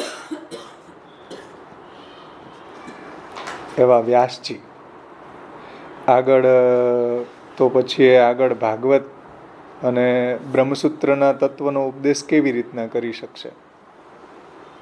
આવી શંકાના સમાધાનમાં મહાપ્રભુજી 61મી કારિકા કહે છે. શંકા સમજો. નનુ એતાદૃશ અગ્રે કથમ તત્વમ વક્ષ્યતિ. એટલે આવા જે વેદવ્યાસજી છે કે ભજન કર્યા વિના એને ભગવાને કહેલા વાક્યનો અર્થ છે એનો યથાર્થ બોધ થયો નહીં, તો પછી વેદવ્યાસજી આગળ જે ભાગવત અથવા તો બ્રહ્મસૂત્ર વગેરે જે છે એ ભાગવત તથા બ્રહ્મસૂત્રનો તત્વનો ઉપદેશ કેવી રીતના કરી શકશે? અગ્રે કથમ તત્વમ વક્ષ્યતિ ઇતિ આશંક્યા જીવાય વહી ઇતિ. શંકા સમજાણી બધાને? નનુ એતાદૃશ અગ્રે કથમ તત્વમ વક્ષ્યતિ ઇતિ આશંક્યા જીવાય વહી ઇતિ. બરાબર, શંકા સમજાણી. હવે એના જવાબમાં આપણે 61મા શ્લોકનો પાઠ કરશું. જીવા એવ હિ સર્વત્ર વ્યાસા સંપ્રતમેવ હિ સ્વયં ભૂત્વા હરિ કૃષ્ણ સ્વાંસમ વ્યાસમ ચકારશ સ્વજ્ઞાપનાય ભક્તાનામ તદપ્રાપ્ત્યે તતઃ પરમ. સ્વયં ભૂત્વા હરિ કૃષ્ણ સ્વાંસમ વ્યાસમ ચકારશ. હા, જીવા એવ હિ સર્વત્ર વ્યાસા સાંપ્રતમેવ હિ. એટલે અન્ય દ્વાપર યુગના અંતમાં તો સર્વત્ર એવા જીવો જ વ્યાસરૂપધારી અવતરે છે. જીવા એવ હિ સર્વત્ર વ્યાસા સાંપ્રતમેવ હિ. જીવા એવ હિ સર્વત્ર એટલે કે અન્ય દ્વાપર યુગના અંતમાં સર્વત્ર એવા પુણ્યશાળી જે જીવો હોય એ જીવો જ વેદવ્યાસજી રૂપે અવતરે છે. કેમ કે આ વ્યાસ જે છે એ એક પોસ્ટ છે, નામ નથી હો. નામ તો કૃષ્ણદ્વૈપાયન છે. જેમ આપણે કહીએ કે ભાઈ પ્રાઇમ મિનિસ્ટર, તો એ એક પોસ્ટ છે. હવે એમાં બદલતા રહીએ પ્રાઇમ મિનિસ્ટર. એવી રીતના આ જે પોસ્ટ છે એમાં અલગ અલગ વ્યાસ થાય છે. અલગ અલગ કલ્પમાં અલગ અલગ વ્યાસ અવતાર થાય છે. એટલે આ જે શ્વેતવારાહ કલ્પ છે એમાં ભગવાનના અવતાર છે વ્યાસજી. બીજા બધા કલ્પોમાં તો સામાન્ય પુણ્યશાળી જીવો જ વ્યાસ રૂપે અવતરે એમ મહાપ્રભુજી કહે છે. જો જીવા એવ હિ સર્વત્ર વ્યાસા એટલે દ્વાપરના અંતમાં સર્વત્ર એવા પુણ્યશાળી જીવો જે છે એ જ વ્યાસરૂપધારી અવતરે છે. અને સાંપ્રતમેવ હિ સ્વયં ભૂત્વા હરિ. પરંતુ સાંપ્રત સમયમાં, સાંપ્રત એટલે અત્યારે, અત્યારે એટલે પરંતુ સાંપ્રત એટલે અત્યારે શ્વેતવારાહ કલ્પમાં દ્વાપર યુગના અંતમાં તો ભગવાન હરિ શ્રી કૃષ્ણ પોતે જ જો સાંપ્રતમ એવ હિ સ્વયં ભૂત્વા હરિ કૃષ્ણ. અત્યારે સાંપ્રત સમયમાં તો શ્વેતવારા કલ્પમાં તો ભગવાન હરિ શ્રી કૃષ્ણ એ પોતે જ ભક્તોને પોતાના સ્વરૂપનું જ્ઞાન કરાવવા માટે અને પોતાના ચરણારવિંદની પ્રાપ્તિ થાય એટલા માટે પોતાના ચરણારવિંદની પ્રાપ્તિ કરાવવાને અર્થે જો સ્વાંસમ વ્યાસમ ચકારસઃ સ્વજ્ઞાપનાય ભક્તાનામ તદ પ્રાપ્તે તતઃ પરમ. એટલે અત્યારે સાંપ્રત સમયમાં ભગવાન શ્રી હરિ જ શ્રી કૃષ્ણ પોતે જ ભક્તોને પોતાના સ્વરૂપનું જ્ઞાન કરાવવાને અર્થે તથા પોતાના ચરણારવિંદની પ્રાપ્તિ કરાવવાને અર્થે રૂપલીલાનો તિરોભાવ કર્યા પછી નામલીલા દ્વારા ક્રીડા કરવા માટે ખરેખર નિજ અંશરૂપ વ્યાસજીને પ્રગટ કર્યા. ભગવાને નિજ અંશરૂપ એટલે પોતાના જ જ્ઞાન કલાના અવતાર વેદવ્યાસજીને પ્રગટ કર્યા. એટલે શ્રી કૃષ્ણ પોતે જ શ્રી ભાગવત નિર્માણાર્થે વેદવ્યાસજી રૂપ ધારણ કર્યું. એટલે ભગવાને પોતે જ ભાગવતને પ્રગટ કરવા માટે વેદવ્યાસજી રૂપે ભૂતલ ઉપર અવતીર્ણ થયા. અન્ય જે કલ્પો છે એની અંદર તો જીવા એવ હિ સર્વત્ર વ્યાસ, એટલે સામાન્ય જીવ જ વ્યાસ રૂપે પ્રગટ થઈ જાય. પણ અત્યારે શ્વેતવારા કલ્પમાં તો ભગવાન પોતે જ શ્રી હરિ ભગવાન શ્રી કૃષ્ણ પોતે જ વેદવ્યાસજી રૂપે પ્રગટ થયા છે અને ભક્તોને ભગવાનના ચરણારવિંદની પ્રાપ્તિ થાય એટલા માટે. અને રૂપલીલાનો તિરોભાવ કર્યા પછી નામલીલા દ્વારા ક્રીડા કરવા માટે. ખરેખર અંશરૂપ પોતાના જ અંશરૂપ અહીં કહ્યું ને સ્વાંસ વ્યાસમ ચકાર એટલે પ્રગટ કર્યા. સ્વાંસ વ્યાસમ પોતાના અંશરૂપ વ્યાસજીને પ્રગટ કર્યા.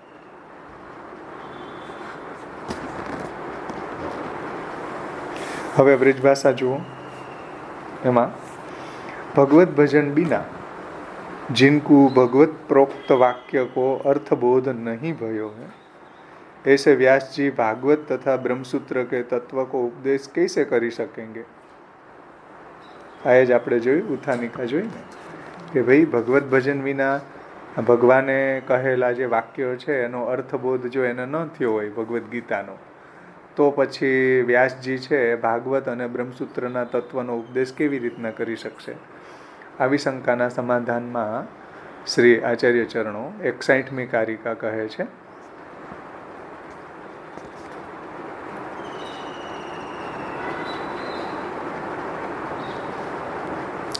अन्य युग में तो साधारण जीव ही व्यास हो जावे हैं. અન્ય યુગોમાં તો સાધારણ જીવો જ એટલે કે એવા પુણ્યશાળી જીવો હોય એને એવી પોસ્ટ આપે, એવી પોસ્ટ મળે વ્યાસરૂપની. અને યા દ્વાપર યુગ મેં તો સ્વયં પૂર્ણ રૂપ કૃષ્ણચંદ્ર પ્રગટ હોય કે રૂપ લીલા કરતે ભય. એટલે જ્યારે પ્રભુ ભૂતલ ઉપર અવતીર્ણ થયા ત્યારે ભગવાને રૂપ લીલા કરી. તો રૂપ લીલા કો તિરોભાવ ભય પીછે. હવે જ્યારે પ્રભુની અવતાર દશા હતી ત્યારે ભગવાન પોતાના રૂપથી ઉદ્ધાર કરતા હતા. અવતાર દશાયંતુ ઉદ્ધૃતિ રૂપ દર્શના. તો ભગવાનની અવતાર દશા ન હોય ત્યારે જીવનો ઉદ્ધાર કેવી રીતના થાય? ત્યારે જીવનો ઉદ્ધાર ભાગવતથી થાય. એટલે ભગવાન પધારી ગયા પછી ભાગવત નામનો સૂર્ય પ્રગટ થયો, એવું ભાગવતજીમાં આવે. તો રૂપલીલાનો તિરોભાવ કરે પીછે નામલીલા કરી કે, નામલીલા એટલે ભાગવત, નામલીલા કરી કે શબ્દાત્મક ભાગવત કો સ્વરૂપ ધારણ કરી કે ક્રીડા કરવે કે અર્થ. એટલે ભગવાન પોતે જ શ્રીમદ ભાગવત રૂપે નામલીલા શબ્દાત્મક ભાગવત કો સ્વરૂપ ધારણ કરી કે ક્રીડા કરવે કે अर्थ श्री भागवत तथा ब्रह्मसूत्र को अर्थ प्रकट करवे के अर्थ पहले से ही अपने अंश द्वारा व्यास जी को प्रकट किए। એટલે ભગવાન જ્યારે પોતાની રૂપલીલાનો તિરોભાવ કર્યો પછી ભગવાને પોતાની જે શબ્દાત્મક નામલીલા છે કે ભાગવત છે એને પ્રગટ કરવા માટે ભગવાને વેદવ્યાસજીને પ્રગટ કર્યા। એટલે સ્વાંશ વ્યાસમ ચકાર સહ પોતાના અંશ રૂપ अपने अंश द्वारा व्यास जी को प्रकट किए।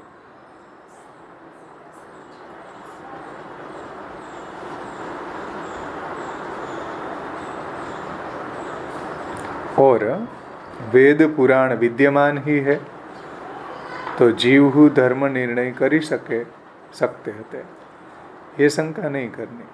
એટલે કે ભાઈ વેદ પુરાણ તો બિરાજમાન છે, વેદ પુરાણ વિદ્યમાન છે, તો પછી જે સામાન્ય જીવ છે એ સામાન્ય જીવ હું ધર્મ નિર્ણય યાની કે તત્વ નિર્ધારણ કરી શકતે હતે તો વેદવ્યાસજીને પ્રગટ થવાની શું જરૂર હતી? તમે એમ કહો કે ભાઈ દરે દ્વાપરના એન્ડમાં વ્યાસ રૂપે સામાન્ય જીવ પ્રગટ થાય છે, તો વેદ અને પુરાણો વિદ્યમાન હતા, એમાંથી આ સામાન્ય જીવ પણ એનું તત્વ નિર્ધારણ કરી શકત, તો ભગવાને વ્યાસરૂપ ધારણ કરીને પ્રગટ થવાની શું આવશ્યકતા હતી?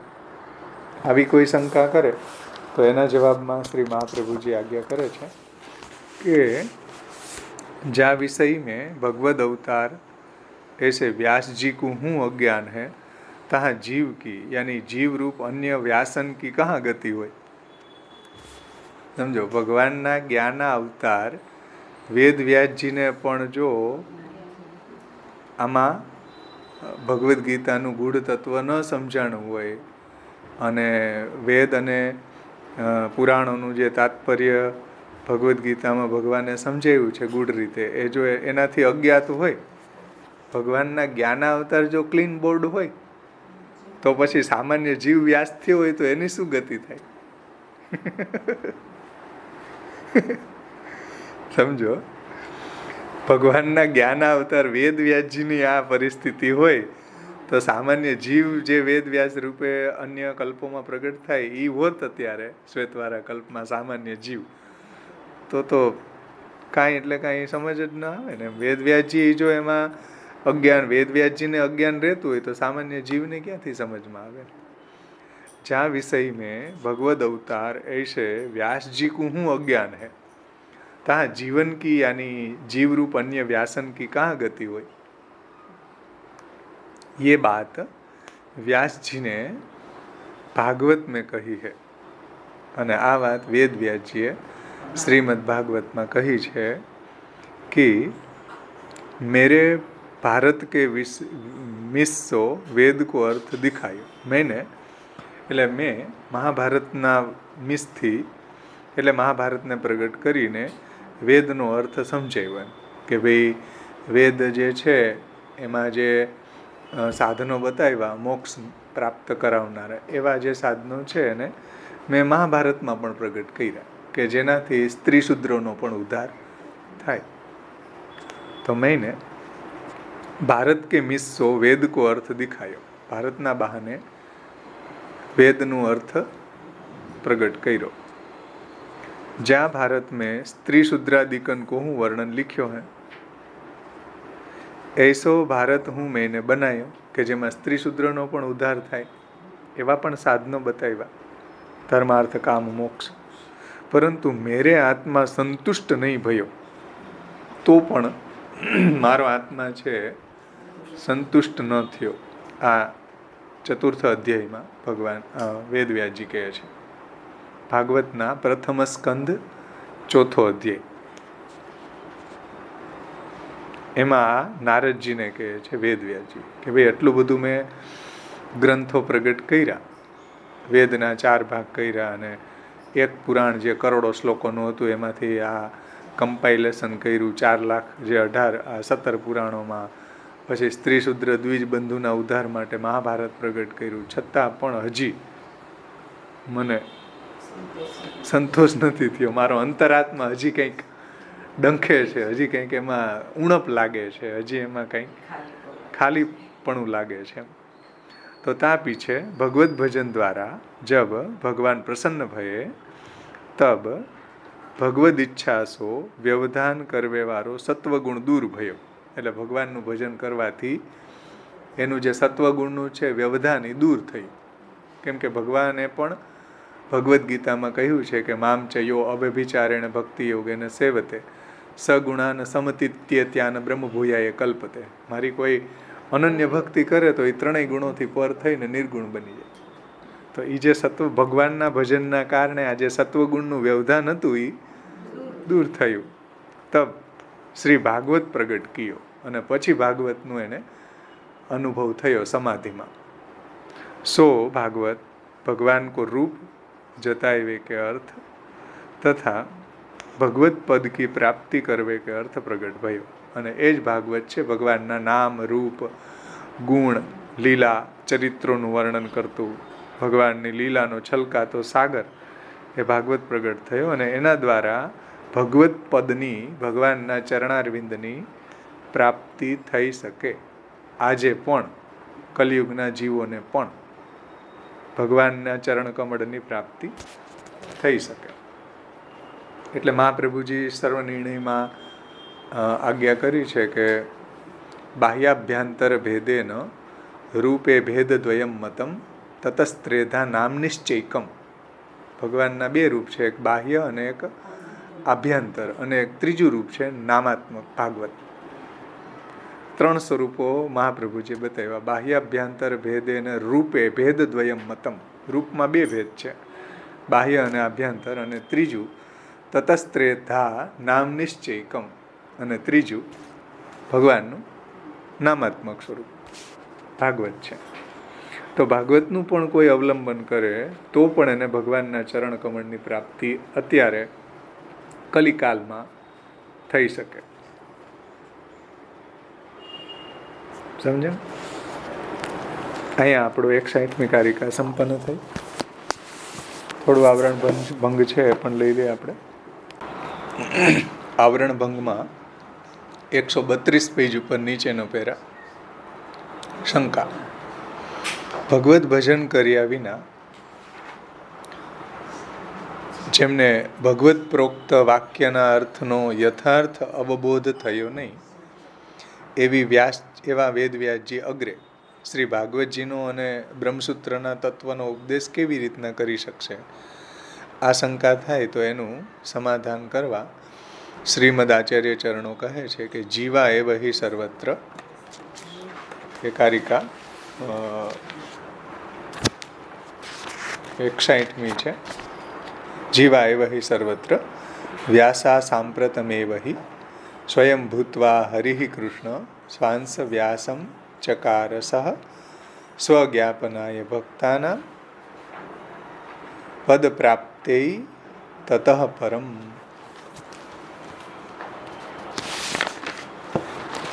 હવે એના આવરણ ભંગમાં શ્રી પુરુષોત્તમજી આજ્ઞા કરે છે કે અન્ય યુગોમાં તો જીવો જ વ્યાસો થાય છે. અન્ય યુગોની અંદર સામાન્ય જીવ જ વ્યાસ રૂપે પ્રગટ થાય.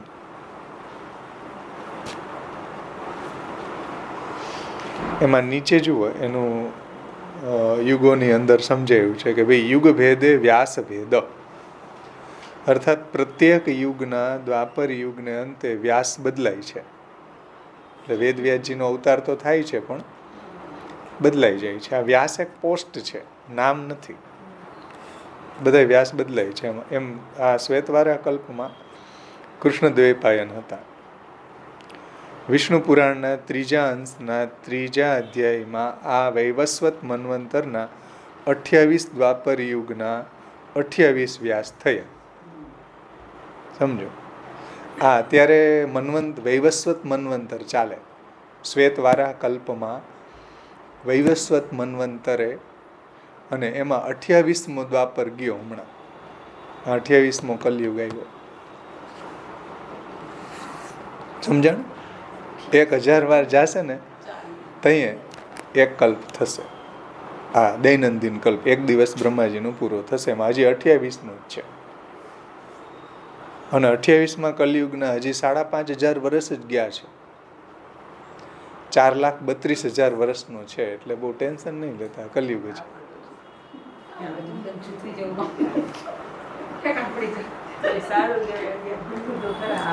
તો 28માં વ્યાસ થયા અને પ્રત્યેક દ્વાપર યુગના અંતે તે વ્યાસે એક વેદના 4 ભાગ કર્યા હોય, 4 ભાગ તથા વેદના શાખા વિભાગ કર્યા અને એનું નિરૂપણ કર્યું. એમાં સ્વયંભૂ, પ્રજાપતિ, ઉષ્ણા, આ બધાય જો નામ આપ્યા. એમાં પહેલું જે દ્વાપર હતો ને એમાં કોણ વ્યાસ થયું હતું? સ્વયંભૂ. બીજા દ્વાપરમાં પ્રજાપતિ, ત્રીજામાં ઉષ્ણા, ચોથામાં બૃહસ્પતિ, પાંચમામાં સવિતા, છઠ્ઠામાં મૃત્યુ.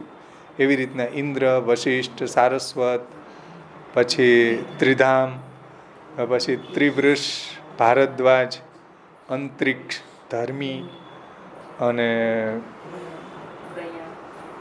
શું શબ્દ છે? વૈયારુણ. ત્રયારુણ છે કે વૈયારુણ છે? ધનંજય, કૃતંજય, પછી ઋણજ્ય, ભરદ્વાજ, ગૌતમ, હર્યાત્મા, પછી વાજસ્રવા, સોમ એટલે કે મુખ્યાયન, તૃણબિંદુ એનું નામ છે.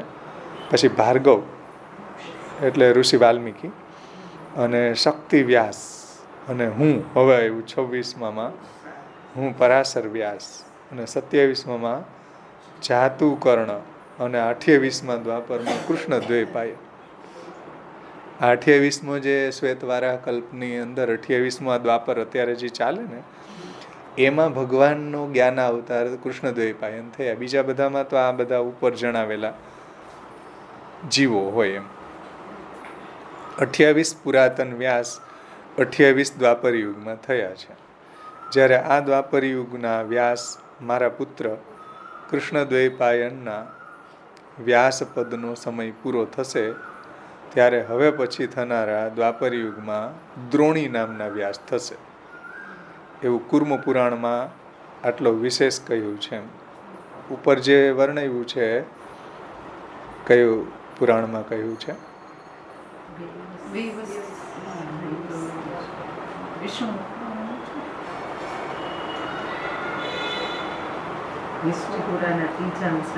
હા, વિષ્ણુ પુરાણના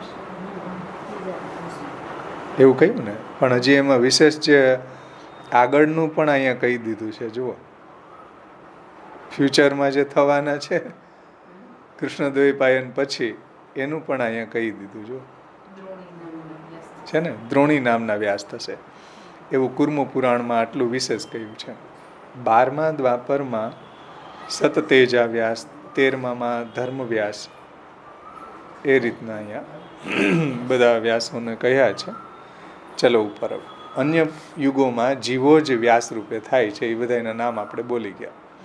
પરંતુ સાંપ્રત દ્વાપર યુગના અંતે શ્રીમદ ભાગવતનો તથા તત્વસૂત્રનો એટલે કે બ્રહ્મસૂત્રનો અર્થ બ્રહ્મ મીમાંસા શાસ્ત્રમાં નિશ્ચિત કરવાના હેતુથી શ્રી ભગવાને પોતે જ અંશાવતાર લઈને વ્યાસરૂપ ધારણ કર્યો છે. પોતે જ ભગવાન કૃષ્ણદ્વૈપાયન રૂપે પ્રગટ થયા. હવે કોઈને એવી શંકા થાય કે ભાઈ સાંપ્રત યુગમાં શ્રી ભગવાને પોતે જ અંશાવતારથી વ્યાસ રૂપે પ્રગટ થવાની ઈચ્છા કરી, એમાં શું પ્રયોજન છે? એમાં શું કારણ? બીજા બધા દ્વાપરમાં તો સામાન્ય જીવો હોય જ્યાં એ નીચે ગણાવ્યા ને, તો અત્યારે ભગવાને કેમ વ્યાસ રૂપે પ્રગટ થવાની આ સાંપ્રત કાલમાં શ્વેતવારા કલ્પના દ્વાપરના એન્ડમાં ઈચ્છા કરી? એનું શું પ્રયોજન? તો આ શંકાનું સમાધાન કરવા શ્રી આચાર્ય ચરણો આજ્ઞા કરે છે. આજકારિકા 61મા શ્લોકને કે સ્વજ્ઞાપનાય ભક્તાનામ પદ પ્રાપ્તિ તતઃ પરમ. છે ને કે રૂપલીલાનો તિરોભાવ કર્યા પછી, એટલે પ્રભુએ રૂપલીલા એટલે પ્રભુ ભૂતલ ઉપર બિરાજતા હતા અને પછી ભગવાન સ્વધામ પધારી ગયા. તો રૂપલીલાનો તિરોભાવ કર્યા પછી નિજ અંશ થયેલા ભક્તજીવોને, હવે નિજ અંશ ભક્તજીવોનો ઉદ્ધાર કેમ કરવો?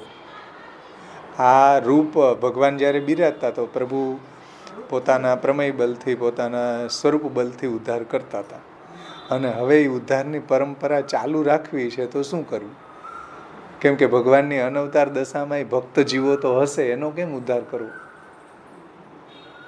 તો ત્યારે અનવતાર દશામાં અંશ થયેલા ભક્તજીવોને સ્વસ્વરૂપનું ભાન કરાવવા, એટલે કે જ્ઞાન કરાવવાને અર્થે, તથા તેમને નિજ ભગવત ચરણારવિંદની પ્રાપ્તિ કરાવવાને અર્થે, એને પણ ભગવાનના ચરણ કમળની પ્રાપ્તિ થાય એટલા માટે શ્રી ભગવાને નિજ જીવોને મુક્તિદાન કરે એવી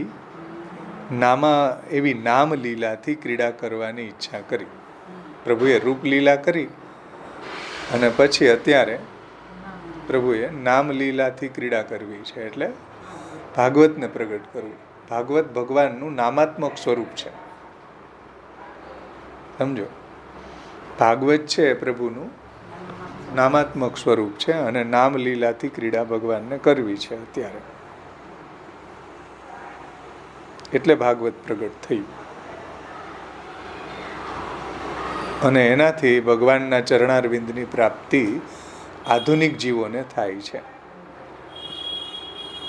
અને શ્રી ભગવાને નિજ જીવોને મુક્તિદાન કરે એવી નામ લીલાથી ક્રીડા કરવાની ઈચ્છા કરી. આ મોચિકા એટલે મુક્તિદાયક નામ ક્રીડા. નામ ક્રીડા કરવાને શ્રી ભગવાને સ્વાંશ નિજ અંશરૂપી શ્રી વ્યાસ અવતારને પ્રગટ કર્યા. સમજાયું ને? આવું ભાગવતને પ્રગટ કરવા માટે પોતાના અંશરૂપ, નિજાંશરૂપ વેદવ્યાસજીને પ્રગટ કર્યા.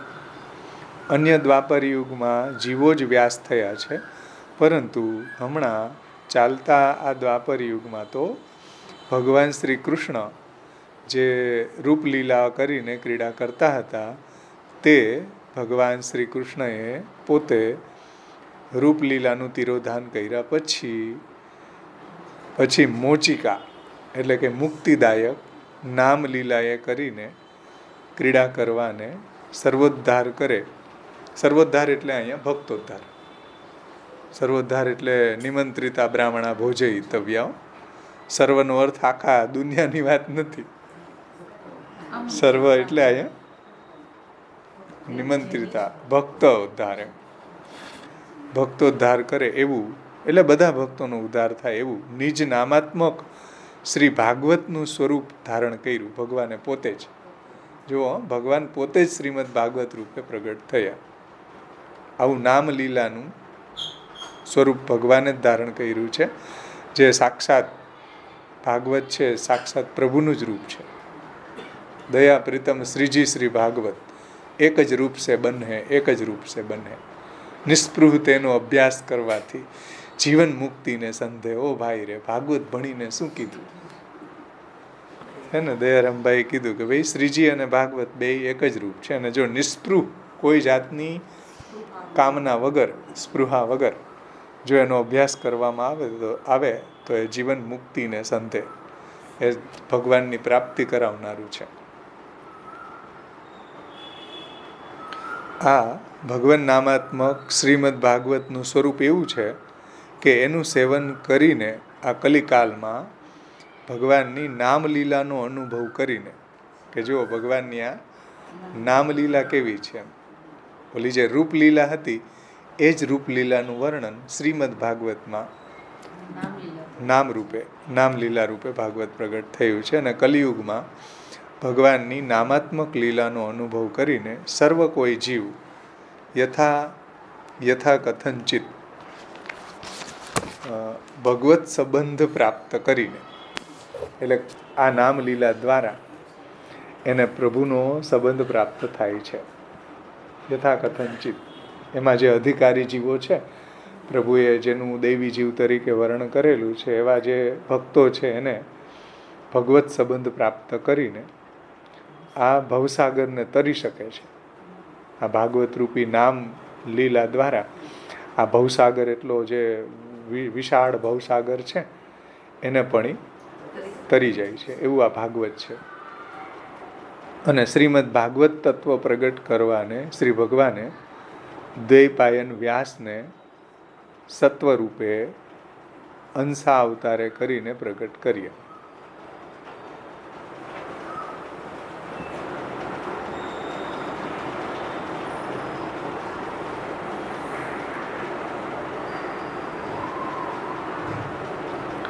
અને ભગવાનના આ શ્રી વ્યાસ અવતારે સાત્વિક સમાધિ યોગ બલે સર્વોદ્ધારક શ્રીમદ ભાગવત શાસ્ત્ર પ્રગટ કર્યું.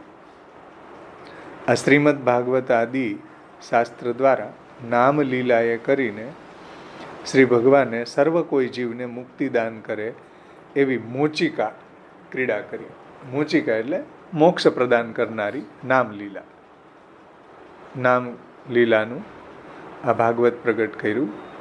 ભગવાન શ્રી કૃષ્ણની આ મોચિકા નામ લીલા જ શ્રીમદ ભાગવત શાસ્ત્ર દ્વારા આધુનિક કલિકાલના સર્વ કોઈ જીવને ભગવત પદ, ભગવાનનું ચરણ કમલ, ભગવાનનું ધામ, ભગવત પદ એટલે ભગવાનનું ચરણારવિંદ, ભગવાનનું ધામ, ભગવાનના ધામને પણ ભગવત પદ કહેવાય. તો ભગવાનનું વૈકુંઠ ધામ પ્રાપ્ત કરાવવામાં મુખ્ય કારણ છે ભગવાનની નામ લીલા રૂપી શ્રીમદ ભાગવત. આવું શ્રીમદ ભાગવતનો મહિમા શ્રી આચાર્ય ચરણોએ અહીંયા સમજાવ્યો. કેમ કે અવતાર દશાયંતુ ઉદ્ધૃતિ રૂપ દર્શના એ નામાત્મકે ગ્રંથે સ્વદાસા નામ સદોધૃતિ. અવતાર દશામાં પ્રભુ પોતાના સ્વરૂપ બલથી ઉદ્ધાર કરતા હતા. અનવતાર દશામાં પ્રભુ પોતાના નામ લીલા, પોતાના ગ્રંથો, પોતાનું આ ભાગવત એનાથી પણ ઉદ્ધાર થાય, એટલે કે ભગવત પ્રાપ્તિ થાય, ભગવત ચરણ કમળની પ્રાપ્તિ થાય છે. એવું ભાગવતનો મહિમા છે. અને ભગવાને પોતે જ વ્યાસ રૂપે પ્રગટ થઈને આ ભાગવતને પ્રગટ કર્યું. બીજા બધા દ્વાપરમાં સામાન્ય જીવ વ્યાસ રૂપે પ્રગટ થાય એનું એવું સામર્થ્ય નથી. એમ ભગવાનનું જેવું સામર્થ્ય છે. તો અહીંયા આપણો આ 61મી કારિકા સંપન્ન થાય છે. આમાં કોઈને કંઈ પ્રશ્ન હોય તો પૂછો. બોલો.